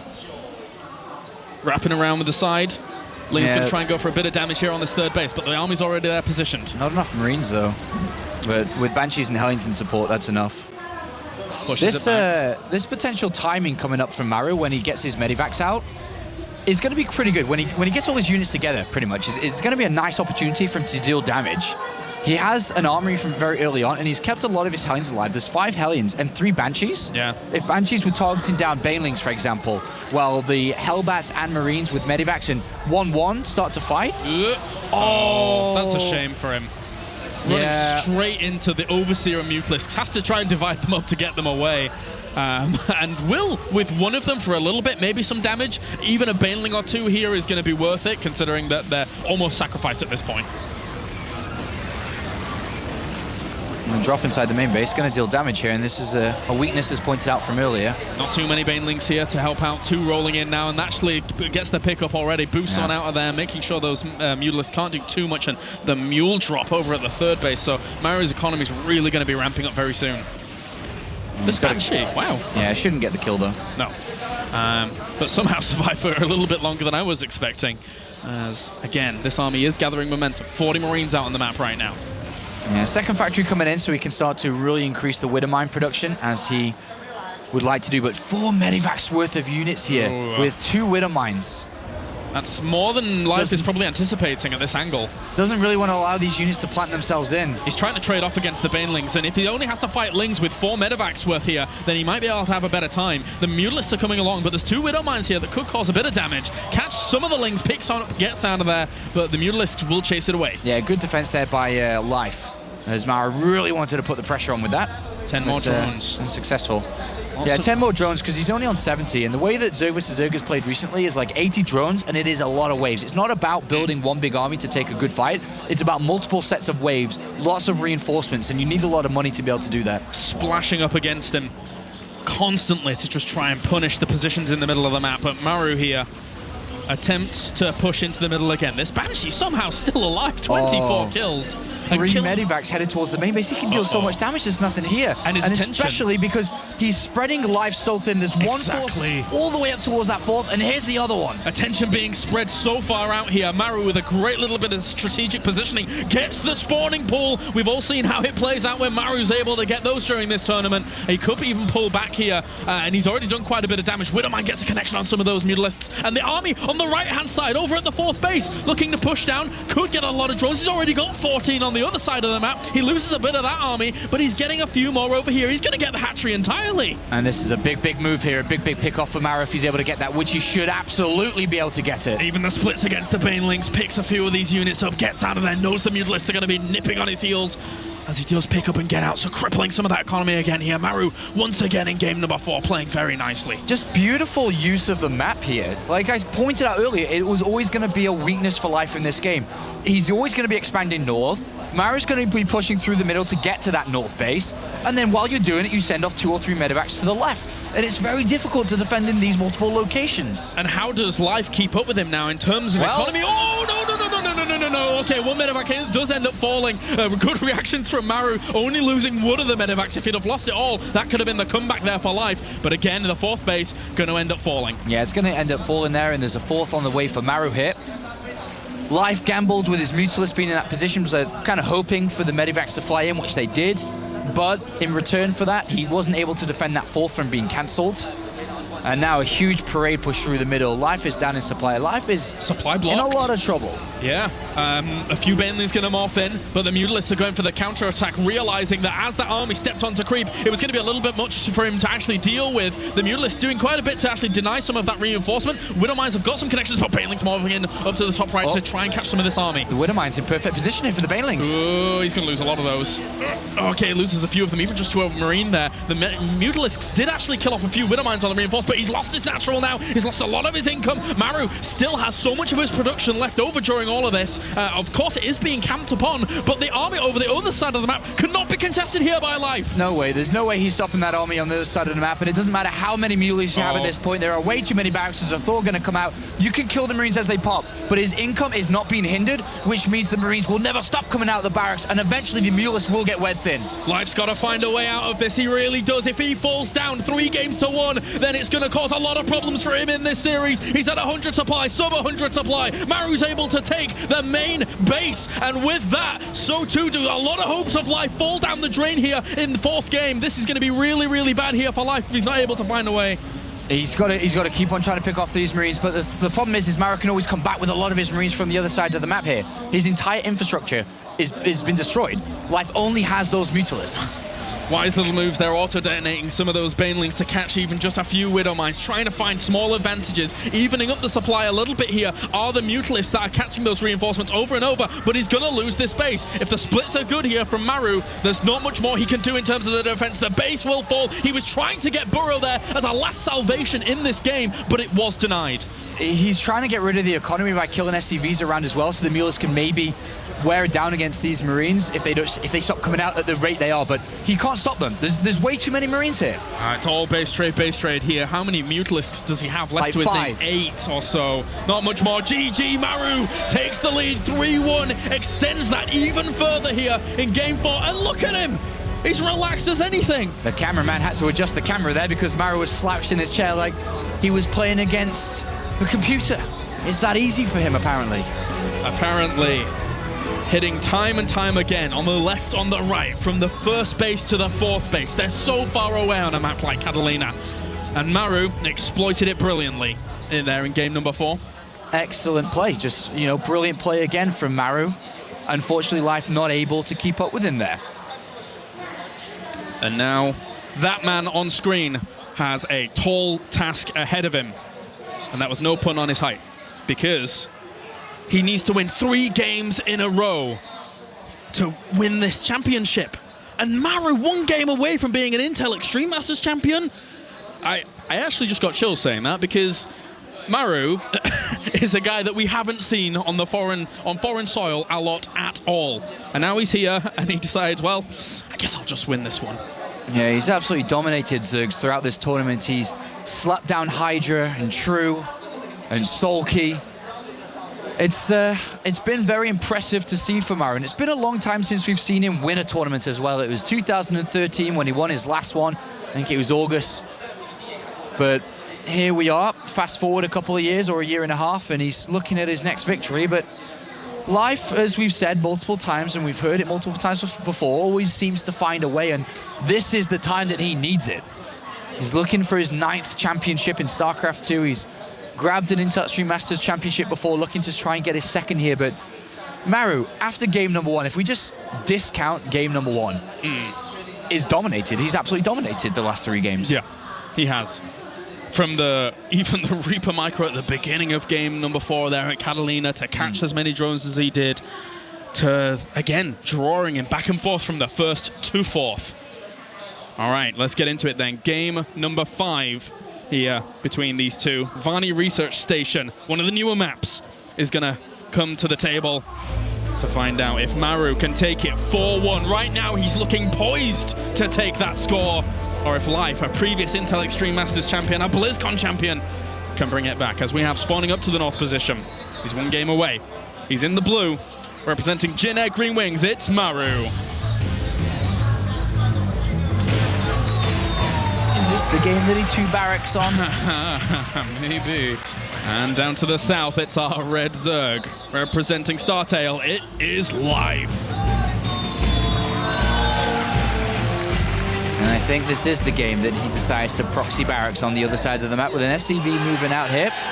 If we just think back to earlier on in this tournament against True or Hydra, one of the two, on this map, he did do the proxy double barracks Reaper. He needs to find himself a really bizarre spot to throw this down if Life is going to follow the same pattern he has done. Well, drone scout, spot these things. The funny thing is, quite far away. Every game, 3 in a row now, Life has drone scouted looking for this. He hasn't found anything and has technically hurt his income because of it every single time. Yeah. Now, the 4th map, or the 5th, yeah, the 5th map here, sorry. Does he want to do it again? And it's, like I said, 4 maps in a row, sorry, that Maru's done this. He doesn't drone scout, but he does go spawn and pull first. Is this to try to capitalize on a potential command center first, which is quite popular on this map? Or does he just rush the fast queen? There's 2 ways to swing this.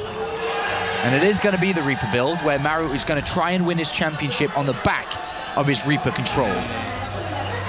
And we saw how well it did last game with just 1 Barracks Reaper. Now let's see how Life's going to fend off 2 Barracks Reaper, because this could cause a lot of pain. Reveals the SCV. That's going to have to go up to a left-hand corner or something like that if he wants to put up a back bunker, but does Life track it? Does he check it? That's a big question in this. Well, there's no gas this time. There's no scout this time. Oh. There's no information this time. He cancelled the barracks after seeing that the spawning pool was finished. So it's just going to be the 1 barracks. Maru not looking to try any craziness off the back of what he scouts. Apparently not, no. So, gonna fall back to what he does best, which is probably mid-game orientation. As he catches himself a few lings here. Yeah. Reaper.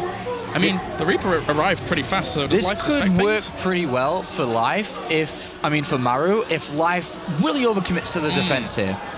He knows that there is a proxy barracks because his Overlord shows that there's nothing there, and he's obviously not seen the Reapers coming down, so... And now he sees 2.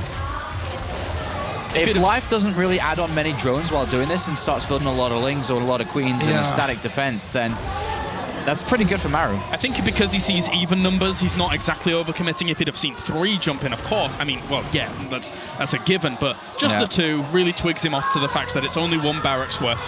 And he's just building drones. The barracks on the other side of the map is naturally a weakness here. At this point, the barracks would be lifting up or building the reactor, lifting up after that to put the tech lab down to build stim. And Maru's decided to plan his barracks back down to build a marine, then lift up and go. He wants to get rid of that Overlord on the other side of the map. And actually probably will be able to catch it unless it moves onto the high ground just above the base in the middle of the map, which it's currently navigating towards. So. But Life not phased, and unfortunately here for Maru, with Life not being phased after deciding to cancel the 2nd barracks, Life's ahead. Life's got a good lead in this game. He's got a fantastic economy. He's up very, very far in terms of supply. Yeah, minimal amounts of defense was built. Only had 4 Zerglings. Yeah, reacted nicely, really nicely. Queen's been added on. Is very natural to be added on. And Maru's trying to compensate with double command center off the back. Yeah, so here comes a question which Solkey had to answer for in the last game he played against Maru. You gain a lead. What do you do with that lead? Do you want to try to push yourself further ahead and allow potentially Maru to play greedy to catch up, or do you look to end it? And with the amount of Zerglings in production, I think it's safe to say we may be having our answer. Yeah, that Queen's going to push away these Reapers on that left-hand side. He really wanted to take his 3rd base, but and it showed to Maru that he wanted to take his 3rd base, but with these Lings on the way, the Overlords being added on. But then again, he starts 5 extra drones, so I guess he's making sure that he can push this off. He wants to catch all 3 of those Reapers and then really panic Maru. He's built quite a few Lings, but then we'll switch back to full drones, but the Reapers leave. Wow. A very smart timing, just 25 seconds before Zergling speed was going to be completed, he leaves. That's a strong level of patience there from Maru to say, okay, you got a spawning pool first. I imagine Link speed is going to be done pretty soon. And that's pretty awesome to see, because if that was actually drones, all of those are drones, I don't even know how far ahead Life would be. It wouldn't even be funny to have a look how far ahead he'd be, but he just pulled back. Yeah. That was awesome. That was a lot of links useless. It's such a small thing, but you're right. It's a really nice move, and he's got back to the safety of Hellions, so can push straight on forwards again. The Overlord sees those, and the Lings should be a little bit apprehensive about moving out this far, but they do manage to get us around. Maru could have reacted a bit quicker to that, but in the end, only loses one Hellion for that many Zerglings. And off the back of this 3 command centers, it is going to be once again Hellion Banshee around to harass this third base and potentially the back one as well. A lot of creep spread going on now here for Life, as he did have a good position from the earlier stages of this game and can get that pushing out. The Hellions and Reapers would ideally like to be over there to deny some of that. And there are no Spore Crawlers. There's been no follow-up scouting here from Life. He only has that single Overlord in the middle of the map. He has no idea Hellions and Banshees are both being made together. Unless you send the Overlords really early on this map, it's difficult to actually get over there and even see what's going on. But, well, one Queen's going to get scratched and scathed a little bit. And does not go down, so good control there by Life. Yeah, this next attack's going to be pretty awesome, I think, here from Maru. If he doesn't get scouted, that is. Oh, I think the Banshee and Starport may have been seen. Well, the Starport definitely, Banshee probably as well. Does he want to add in Spores now? 24 Lings just get added on. Just going to wait for the layer to complete. It's going to be close. Be a small window, I think, here where this Banshee can get damage done. Yeah, throws down a macro hatchery so he can keep his production very, very strong across these 3 bases so far. 44 workers to 69. He still has a great economy, but eventually when Maru gets set up on his third base, it's a lot to wall off, though, on your third base as a Terran, though, so you got to be careful of that. This Banshee completes, or I mean the layer completes as the Banshee goes in, so he can easily build an Overseer. Yeah, gets shooed off by the Queens initially. He didn't invest in Cloak anyway, so it's not a big deal. Creep spread continues on. As he's spreading the creep spread forwards in this angle, the fourth base can be taken pretty quickly here by him, especially since he saw the third base being taken on the other side of the map. So he does plant that down. But Life's going to try and break this third and force a lift. He's built a lot of Lings. And again, it's hard. It's really hard to defend that location. It's one of the most open third base locations in the entire map pool. How is Maru going to be able to deal with it? Well, if Maru makes a mistake and gets his hind surrounded, he will have to lift. And he will just be suffocated from mining from this third, which will push Life very far in the lead. Spire on the way behind it. Here come the Lings. There's actually the Hellions have gone back into the middle of the map, and he does catch some of these Marines for free. Banelings morphing in whilst all this is going on. And that's a few Hellions, but if the Lings are able to get a good surround on them, he could shut this down. They do cut off a little bit of that. Here come the Lings. Here comes the Flood, trying to get on top of these units. Catches the Reapers. The Hellions are the only ones left, controlling 2 little portions of those Hellions. But here come the Banelings busting on through. Can they connect with the Marines on the other side of that wall? I don't think so. He filters through his production, keeping some of them alive. The Hellions are going to be able to fend this off. Yeah, his building placement is absolutely unbelievable. Having units in between the buildings like that, having the Marines shoot all together, but the Zerglings having a hard time to surround. That was a very good hold there from Maru. Very easy hold, too. Yeah, the filter through from melee units is difficult to contend with as Life, again, goes in with a few Lings, sees the positioning of the army and decides, maybe not. Pull back for now. And that attack is giving Maru a lot of freedom, and he hardly lost anything in that. That was a disaster, that fight. It went completely the way that Life didn't want it to go. Yeah. The absence of the Hellions actually for a second there might have even helped Maru in terms of he may have been pinned up against that entire position, and then all of those Lings might have done some damage. Of course, they would have done damage themselves. The Mutalisks grab themselves a free medevac. Lots of M's in that sentence.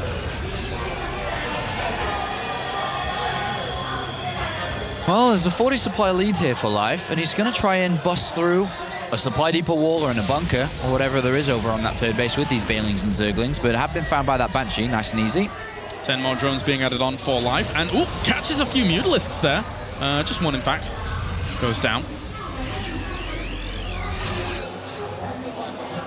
16 Banelings getting ready for the defense here. He's going to have that +2 carapace, which is always nice. He's got pretty decent creep spread as well.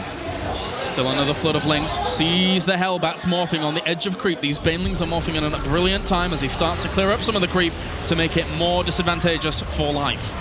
Goes in for the engagement. A few of those Banelings actually catch the army on the left-hand side, but Maru pushes on and powers forwards. There's still so many Banelings, though. It's a bit of a treacherous line there to be walking for Maru as He splits off a few of the banelings forward, and he still has so many retained back at home. Yeah, despite Life making a couple of mistakes here and there, he's had such a good economy from the beginning of this game. It was almost like he's playing a money map because of the way that Maru gifted the early game to him with the amount of drones he was so easily able to build, that he's just got a lot of stuff here. He's on 4 bases, he's got good creep spread, he's able to go up to the infestation pit and looking at the hive very easily without worrying about saving money to build an army. He's just in really good position because of this economy. Yeah, saving or getting an opportunity to throw down that and save the gas for that to transition onto the hive is fantastic at this stage against the Terran. A few banelings do end up falling in this engagement as Maru tries to split off once again. Mutalisks grab themselves a medevac, and Life's being very, very slow and cautious about this assault.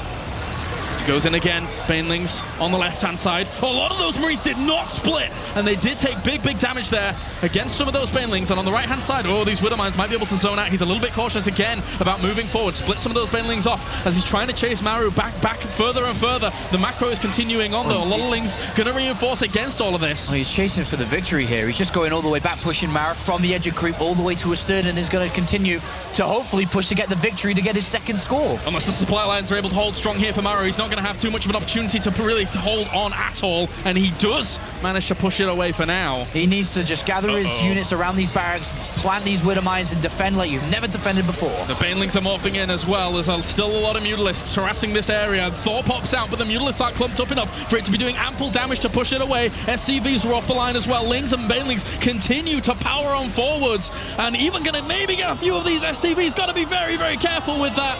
Picks up a few. And the Mutalisks actually brought down the Thor as well on the ramp, and GG! Life is able to take game number 5 and make sure that he is not down and out in this series, not going to die off in 4-1 fashion. Nope, but he's still got 2 more games to go, but it was a very nice game there by Life, almost gifted a little bit by Maru in the early stages. And he took full advantage of it. Said, okay, if you're going to try to go 2 barracks against me, cancel 1, then fall back, and it's fine by me, I'll take that lead. And he did take that lead. And Maru was just always fighting an uphill battle throughout that game, throughout all of it. Despite what Life threw at him, he had such a good economy to back every decision up. He was just able to have such a large army, and that's what won him the game at the end. And across the entirety of this tournament, not a lot of proxies have really worked out for Maru that we've been able to witness here. Everyone expects it from him. Yeah, that is the image he gives. That is what you normally come to see from him. Life taking the precautionary measure there of spawning pool first. Fends that off nicely. And now we find ourselves in game number 6. Expedition lost. As much as Life won that, you have to think that Maru helped him win that. Life has to win a game on his own merit there as well, where it was just very equal, and then he dominated because he played like he did in game number 1. He needs to be able to do that for the rest of this if he's going to be able to reverse this from a 3-1 deficit to a 4-3 victory. An Expedition loss is an interesting map. We saw at the very beginning of the tournament, Hyun versus Polt on this one. Hyun plays a different style, of course, to Life, so can't really take too much from that. But it does show us the potential for counterattacks on this map, the potential for trickery and drawing someone from the back rocks to the front. And when you're a Zerg player, when your units are highly mobile, that's a fantastic asset to have. Yeah, I think this map, Expedition Lost for Maru, could be a dangerous map for him to play greedy on. I would like to see him kind of take the initiative for himself against Life. All right, well, we're getting into things then. Game number 6. As Maru is still 1 game away from the Intel Extreme Masters Championship here in Taipei. But Life has breathed a new sigh of relief. And up to the top right-hand corner, it's our blue Terran representing Jin Green Wings. It is Maru. And to the bottom left, our red Zerg representing StarTale, pulling it back in this series just a little bit. It is Life.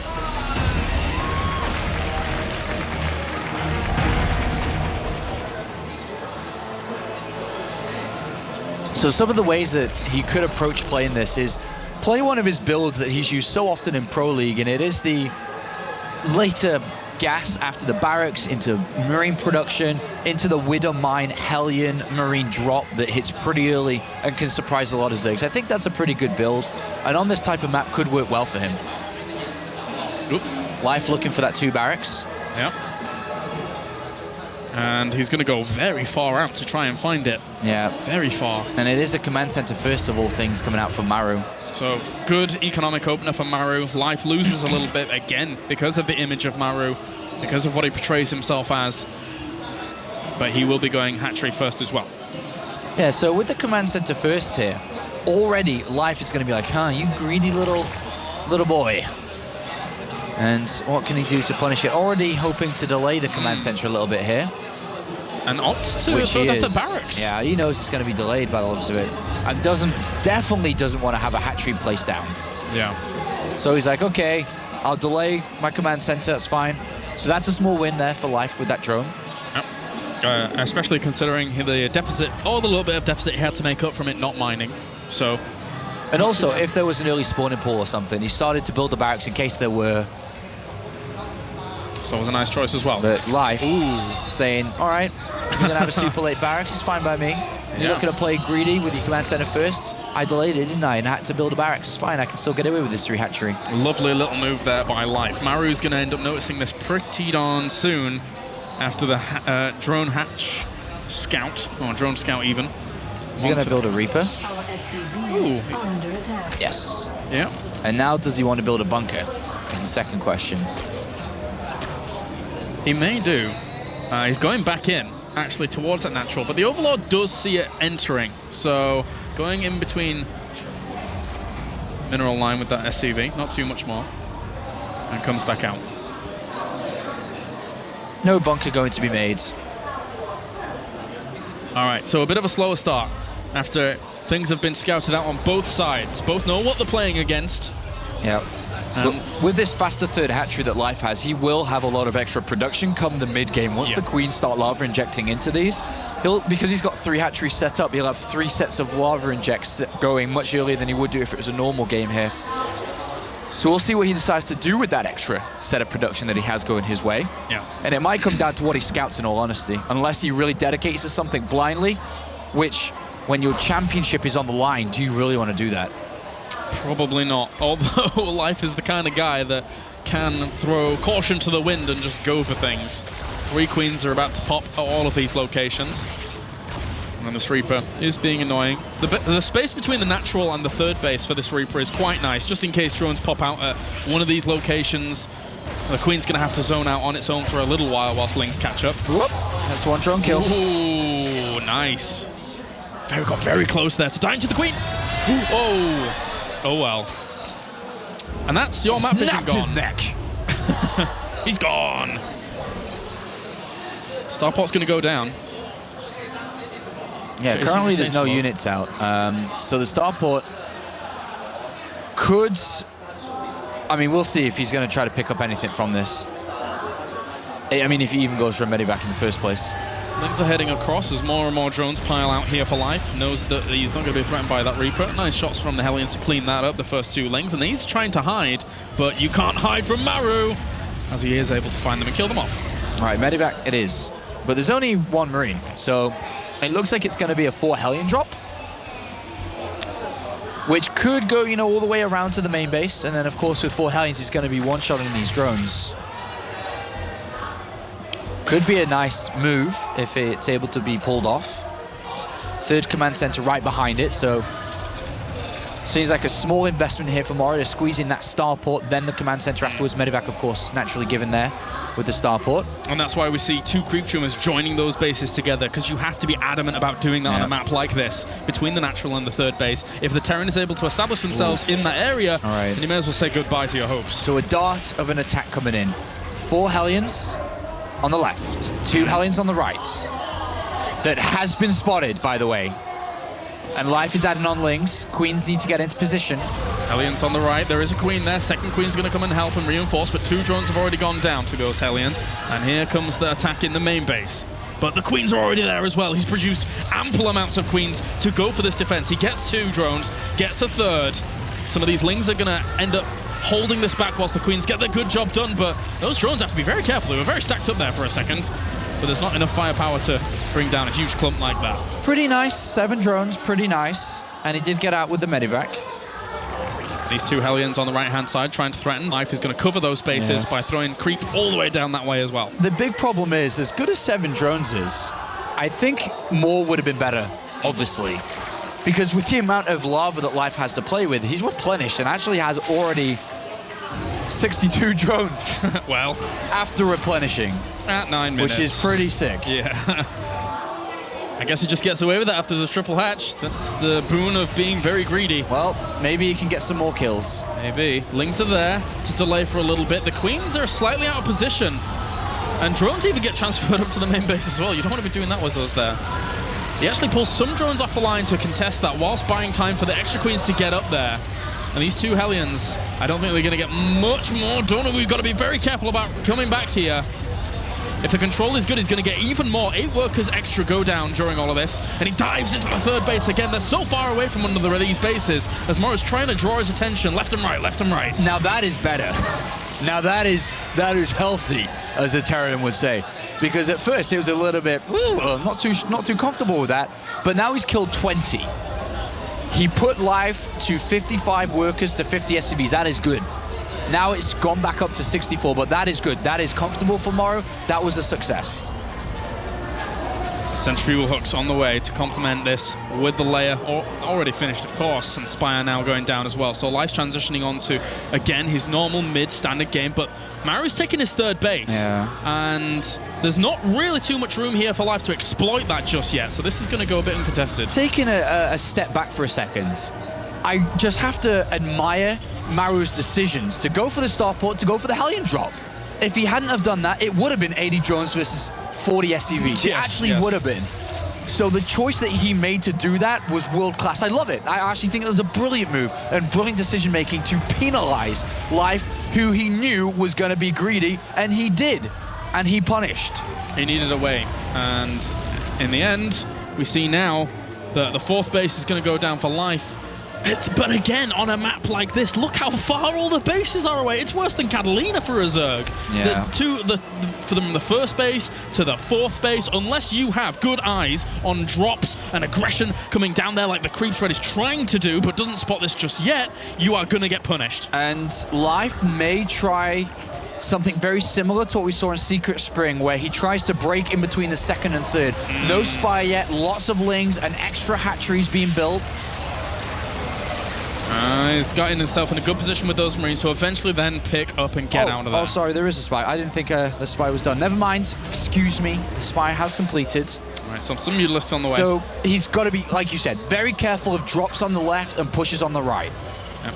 And Overlord spread's non-existent on this left-hand side because the Vikings cleared up 1 or 2 down there. Exactly, you stole the words out of my mouth. He's been able to clear up so much vision. It's only the creep that's really granting him positions here.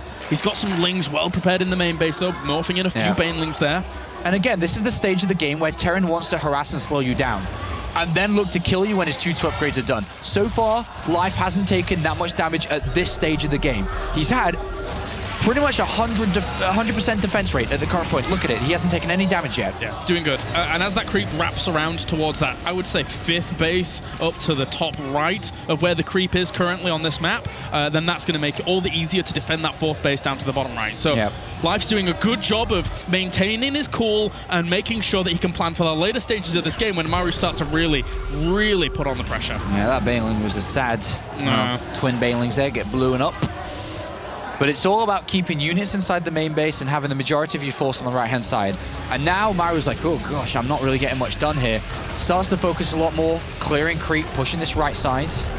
This game's going to be drawn out if both of them have to say anything about it. It's so even in terms of supply that it means that these engagements on both sides should be world-class, but he takes a lot of damage to those Banelings. That wasn't world-class. Maru should have been splitting. His attention was set elsewhere on the left-hand side, loading up these drops. And I was going to say, there weren't that many Banelings out there anyway, but they got a lot of damage done. Drop on the left-hand side now. Lings react instantly. Can't go in for that. On the right-hand side, Maru going to try and push onto the 4th base. Not that many Banelings. One of them rolls forwards, gets a good connection with some of those Marines, but thankfully they were able to deal with just the 1 connection. This one wants 2-2. 2-2 not finished just yet for the Terran. Oh, the Medivacs, the Mutalisks, why did they go back? They could have killed off those 2... not able to chase. Medivacs, I think he wants the bigger piece of pie here. Surround, he has to pick up and get out of there. Boosts away. Gets a big big portion of that army there. There's also the double drops going on to the left-hand side. Life should have took those two medivacs out on the left-hand side and then joined up his forces after. He wanted to get a lot more on this right-hand side, which he ended up getting nothing for. And now Maru here trying to push on again. Dropping down the scan, going to clean up some of this creep. And there's a few units just isolated here that Life doesn't necessarily want to be losing, but his army behind this is very, very potent, very strong. Is he going to go for it? Splits a few banelings forwards as the initial wave. Yeah, need some more banelings. Only has 13 to his name at the moment. That's still a strong bioforce. 2-2 is about to complete. Rough hit there again. Life is in a perfect position. He's got 85 drones, he's on 5 hatcheries, he's gone unharassed throughout this game, and it's looking great. He's building up a very powerful army. The Mulus count has gone untouched as well.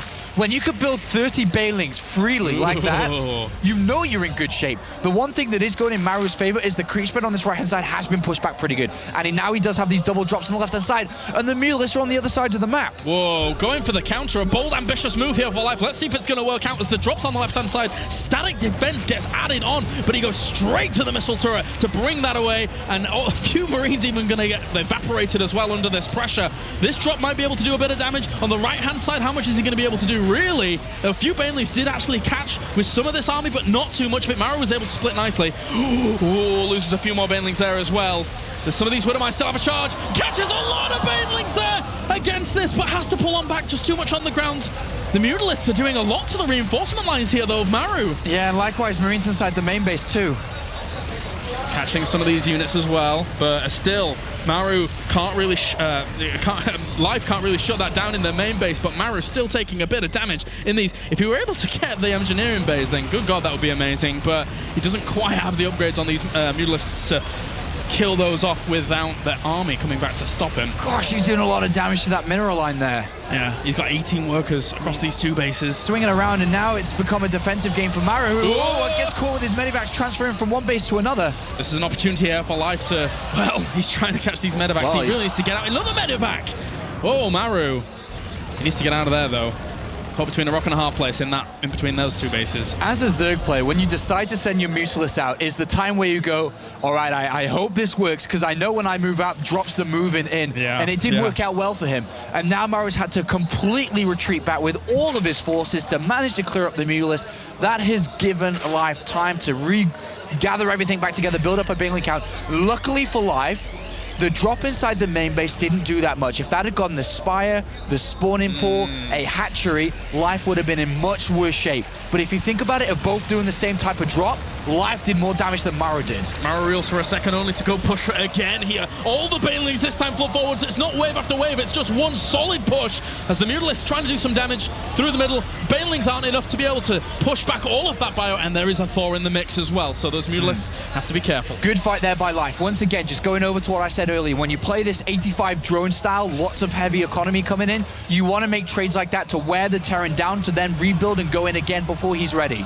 And he's expanding down the direction he's going to be pressuring here is Maru, so trying to defend and attack at the same time. Wouldn't even be too bad to bring down the rocks to actually reinforce that base a little bit quicker from his main, but he does get on the supply, on the production again, goops up a lot of these buildings, making it hard to even produce anything, never mind get them out to be killed, and Life is maxed out. Slowing down the income from that main base, slowing down the production as well, while killing off any loose units, while back at home, hopefully building up a big baneling count. He is going to be fighting against 3-3 in the next fight, but the way he's playing this out, by harassing...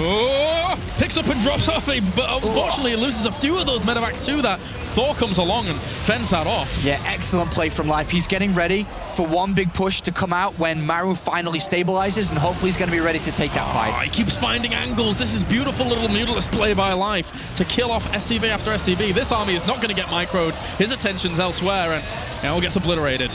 Yeah, get those mules too. Fresh mules, lovely jubbly. Very nice. So Maru now down. Oh, the planetary on the right-hand side! Oh, he's going to lose it!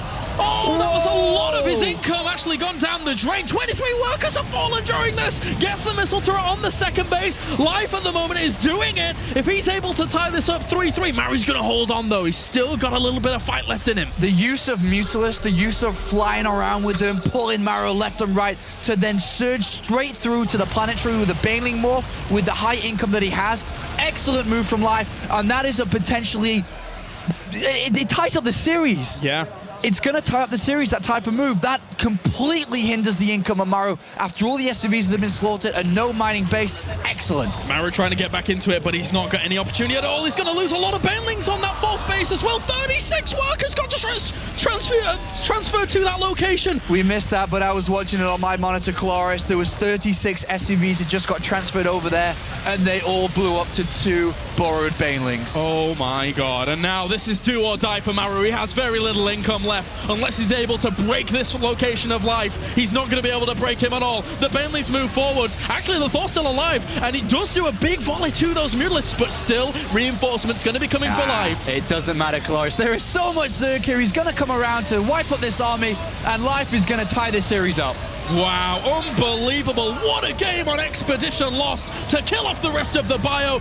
Not even any banelings left over here, as he will be able to eventually get some onto location, push away the Marines. Maru is not leaving. He does not want to give up. He does not, because he's got that expansion back up and running, but with another big morph of banelings, the income heavily faving life here with one big solid smash through with his banelings. He should be able to do this. Loses another Widowmine to those banelings as well. All these small little things are really not going to help Maru. Oh, banelings coming from behind here, or at least attempting to. Yeah, the potential surround is very, very real as the mutalisks fly in again with the banelings catching some of that bio at the south, the north bio. There you go, GG! Life is able to tie up the series, keeping it alive.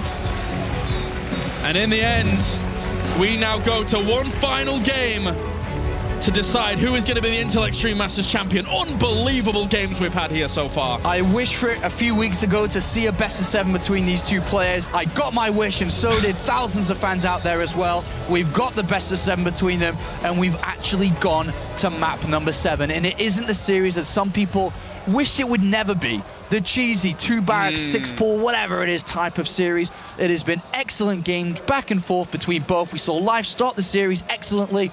Maru took the mid part of it, and then Life was able to make that comeback, being 3-1 down to tie it up 3 apiece. And of any player to make a comeback in a final, Life is that guy that's done it time and time again.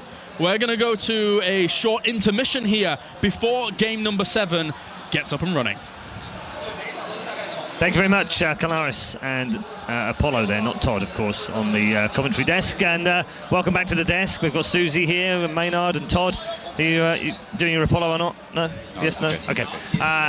Terrific. I mean, what else could we have wished for in this tournament? Everything we've dreamed of and hoped for and wanted, all the way from day 1 to day 5, has been given to us. It's like Father Christmas has decided to give us every single present we ever asked for our entire lives. 3-3 in the grand final. Let's just recap a little bit. 1-0 to Life off a messy game from Maru. Lots of mistakes. I think we actually called him Mistaku at the end of the first map because it didn't look good for him. I did. Yeah. But very messy. You said yourself, without those mistakes, this would have been 4-0 already. He threw very hard in game number 1, and Maru really outclassed Life for 2 games after that, and that was good because I really wanted to see what Maru would play, how Maru would play against Life. Game 1 didn't count to me because he made horrible mistakes, leaving the depots down and stuff that shouldn't have happened. But I mean, this finals, I'm headbanging like a monkey at a metal concert right now. Every single game, I just can't stop getting wiggly and jiggly and excited. I'm watching the games over there on the screen, and it's my favorite matchup. It's the Dream Finals, well and truly. That's something, right? That's not nothing. That's not nothing. All the memes. It's not nothing. That is absolutely something. Is that a double negative? It is, almost, nearly. How are you enjoying it, Susie? This is great. I mean, this is definitely not the finals I expected, but I know this is a dream come true for you. Yes. No, like the casters were saying, I'm glad there's no real cheese in it. These are like really well thought out games. Yeah. Both players are really they want this so badly, and you can see it. They are making slight mistakes here and there, but like they said, they're not in tip-top condition, but considering, oh man, they're doing so well. Yeah, absolutely. So 1-0 down. Maru comes straight back into it, Todd. 3-1. You think it's hard to see where Life picks up a map here, but then he says, no, hold on. This game's not done. Comes back, makes it 3-2, and then we just saw another one, 3-3. It's the perfect end, isn't it? Yeah, I think definitely both of these guys, they really don't get phased by anything. It's like they don't even see the score. As soon as the game starts, it's only about that one game that they are playing, and they've just been playing so well, in particular in that last map. Our good friend Liquid Red tweeted that that game was crazy, and he emphasized how he thought that they are basically fighting everywhere and not making any major mistakes. Yeah. Like this last game was insane. Yeah, I really like crazy, the Catalina game as well. Yeah. Yeah, just like you said, multiple places at the same time, and almost like they've got 3 sets of hands and 2 brains, because there is stuff going on all over the map. That's how both those players play. Yeah. They are the players that always have those runarounds. Maru's the guy with the drops, 3 places at once. Yeah. Life's the player that hits 3 places at once. So the observer has to deal with 3 different things going at once because there's non-stop action. And as it gets to that macro stage and the players have enough to make in 3 places at once, it'll always happen. Yeah, absolutely. So entertaining. Apparently, I'm just hearing that Legends is actually going to have a replacement mouse because it's burnt out from all the movement. And a 3rd and 4th mechanical arm to be able to obviously the rest. Just tapping all the other keys and stuff. He's got better micro than the players on the stage at the moment. So 3-3 all tied up nicely. Anyone want to change their predictions? Nope. 4-3 Maru. Okay. Come on. We said 4-3. I'll We stay did with say Life. 4-3. We did say 4-3. Oh gosh, now I have to choose one. No, Yes. No.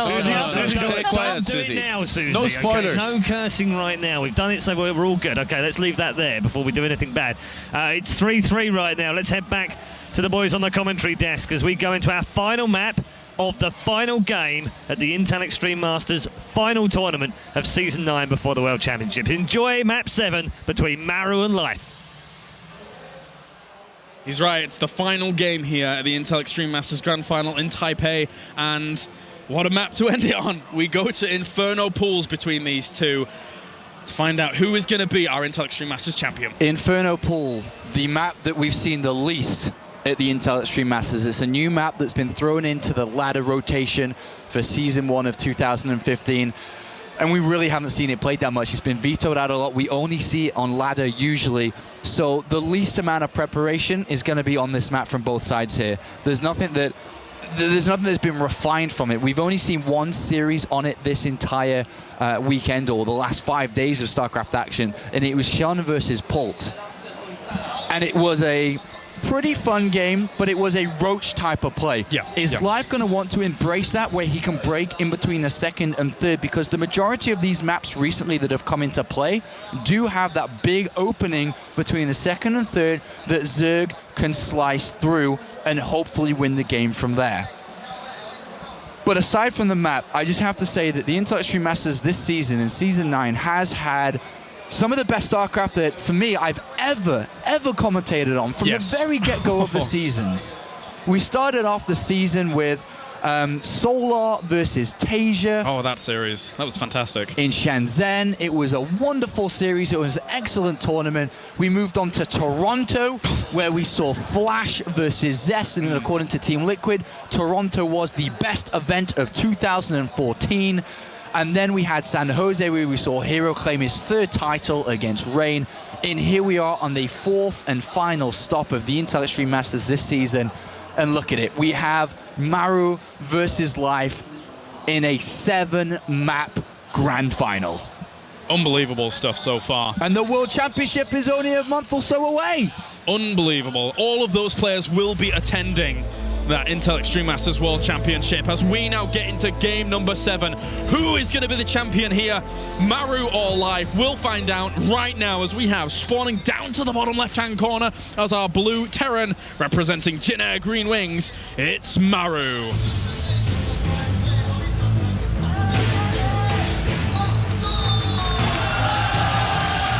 And over on the right-hand side of this map, spawning to the bottom left.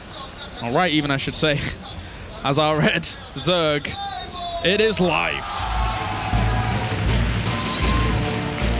And it is close spawns. Yes. Which is crazy. These spawns are not the most liked from both of these players when they eventually find this out.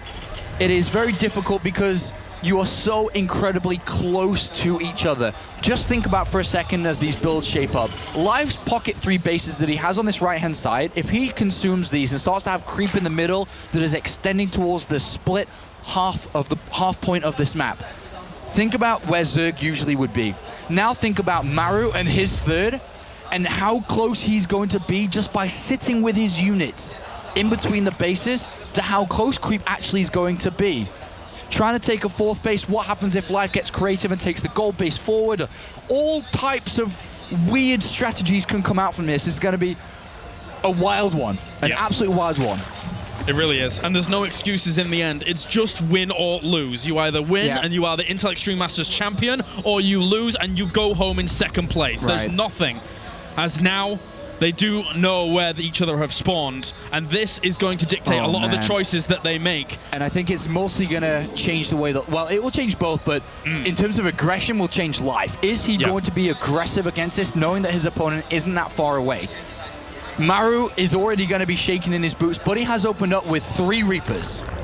Or at least is looking to open up with 3 Reapers. He's only just going at 1 right now, but he opened up with an 11 barracks, which usually suggests that 3 Reapers are going to be used, and he already has a bunker being built next to this hatchery. Looking to exploit Life already in the start of this game. Drone is actually going to the edge of this creep here in the main base to check if any bunkers are going down there. Finds it at the natural. So how is he going to react? He has to start working on it. Doesn't really want this to complete. No. SCV has to move away for a second. And here comes the dancing now as this drone has to go for an extractor. Reaper going to go into the main, but the Lings are already on the way. Bit of an annoyance to just know that that's completed. But also Zergling speed has been scouted here by by Maru, and he gets 1 free drone kill. Ooh. Doesn't want to be losing any more than that. The Lings do pop out. Buying time for these Queens to come along as well. Gets the SCV, so it can't repair. That's a really good start there for Life. Yeah, if he can get this down before the 2nd Reaper gets in. To start working on it. The Reaper only does so much damage here when it's inside and forces the burning, forces the cancellation. Good start by Life. And then Poke to have a look at that gas. Get to the drones as well. Sees how much is being mined. Actually pulls them away from that. As another drone kill. Nice These start. Reapers are excellent here. 4 Lings are on the other side of the map, but they are going to run into a Reaper. Wow! Okay, he saw them. All right, that could have been dangerous. And speed's halfway done, so these Lings could take quite a bit of damage. Where is he going with those other 2 Lings?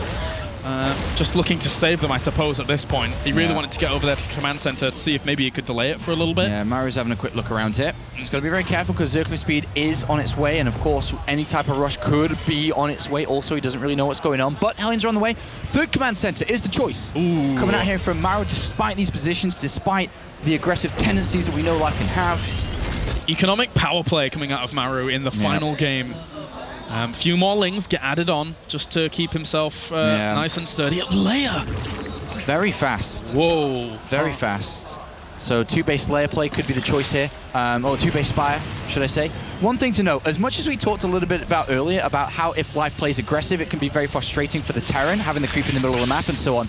But also very frustrating for the parade pushes that Terran can have as well. Don't forget about that Terran is very close, if Maru gets comfortable and gets a lead in this game, to just rallying over right to the heart of where Life's going to be. It can really be difficult for both sides. You got to be careful. That's why you need, ample creep spread to deny the speed and rapidity of that push if it's coming through the middle of the map.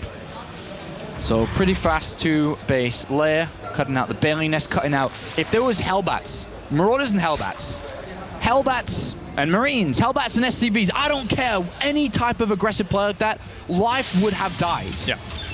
He's cut corners. He would have died versus this, but luckily for him, it is 3 command centers, and he's okay. He hasn't died. Spires on the way. These Hellions managed to make their way into the natural. There's not that many Lings here just yet. They do rendezvous. A brilliant block with some of those drones to actually catch 2 of those Hellions. Pause by Life. Life will pause for a second. And as that was happening, there were 4 drone kills from the Hellions, but also Reapers inside the main base getting into the worker line too. It was a nice pulley maneuver there. I think Life was experiencing a little bit of latency because he's actually just writing in the chat, just testing to see. So admins will be with him in a second here, but he still has those Reapers in his main base. Dealing with that against the Queen, holding that down. Spires on the way, Bailey Nest is on the way. He's getting a few drones, or just 1 or so, but a few more Lings on the way because he needs to shut down the idea of these Hellions and Reapers on either side of his bases. Okay, he's just saying to the admin here that there was a bit of lag. Admin's having a quick look. And his Life said it's okay now to the admin and also in-game. in a very, very tense moment there. And completely understandable why you would want to pause in this situation. Completely understandable. Well, he's already started to take a couple of losses here. Of drones. Admin just checking Maru's all right, which he is. A lot of WCS points on the line for this, of course. The right to be a champion. Maru on search for his first Touchscreen Masters Championship at his first event, by the way, and his debut is looking at this victory. Whereas Life looking to try and get his second as the world champion, looking to deny Maru this victory. And Maru hasn't won a tournament since the GSL in 2013. It was a long time ago, approaching a year and a half now. But both players are ready, and the game can continue.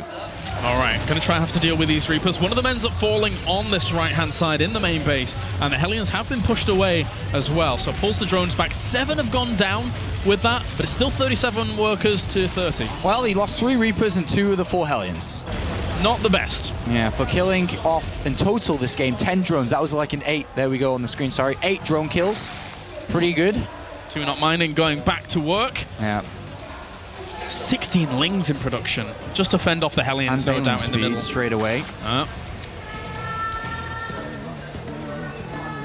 have to head up to the top left with his Lings now, looking for some kind of counter-attack potential.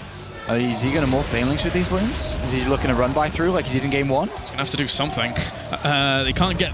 Whoop!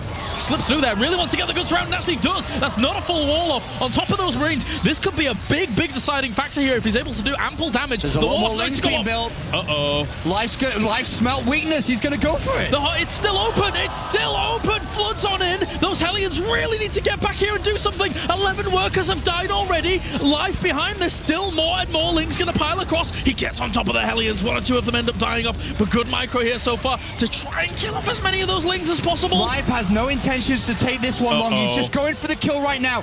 Baneling speed on the way, Mutalisk on the way. He's waypointed, rallying everything over to this side. He only has 7 Marines out on the field, and he's only producing 3 at any given point in time. That's so many Lings. On top of this, is Life going to be able to make the comeback during this series? The Marines trying to position themselves up against this, but Maru is in a lot of trouble as the Lings have to move back. They're breaking down the wall. Right, back off Life. Morph Banelings. Go in again. Baneling speed is ready. How are you going to be able to deal with that few Marines? He can split, sure, but he might not even have enough to split. Maru was way too greedy. 3rd command center, especially when you're losing 3 Reapers and 2 or 3 Hellions out in the open, and he's being caught for it. There's even Mutalisks here of all things. Life now. It's walled off again, but the Banelings are going to be able to bust through that, no problem, as the Marines behind cower in fear. Great target fire there by some of the Marines to bring down as many of those Banelings as they can, but can they bring down the Mutalisks? Can they bring down the Lings? The turret is zoning out those Mutalisks, and that 1 Baneling, a few Banelings, 2 Banelings just being drip-fed to this base. He's going to bring down the rest of these Marines. There's only 4 on the field left.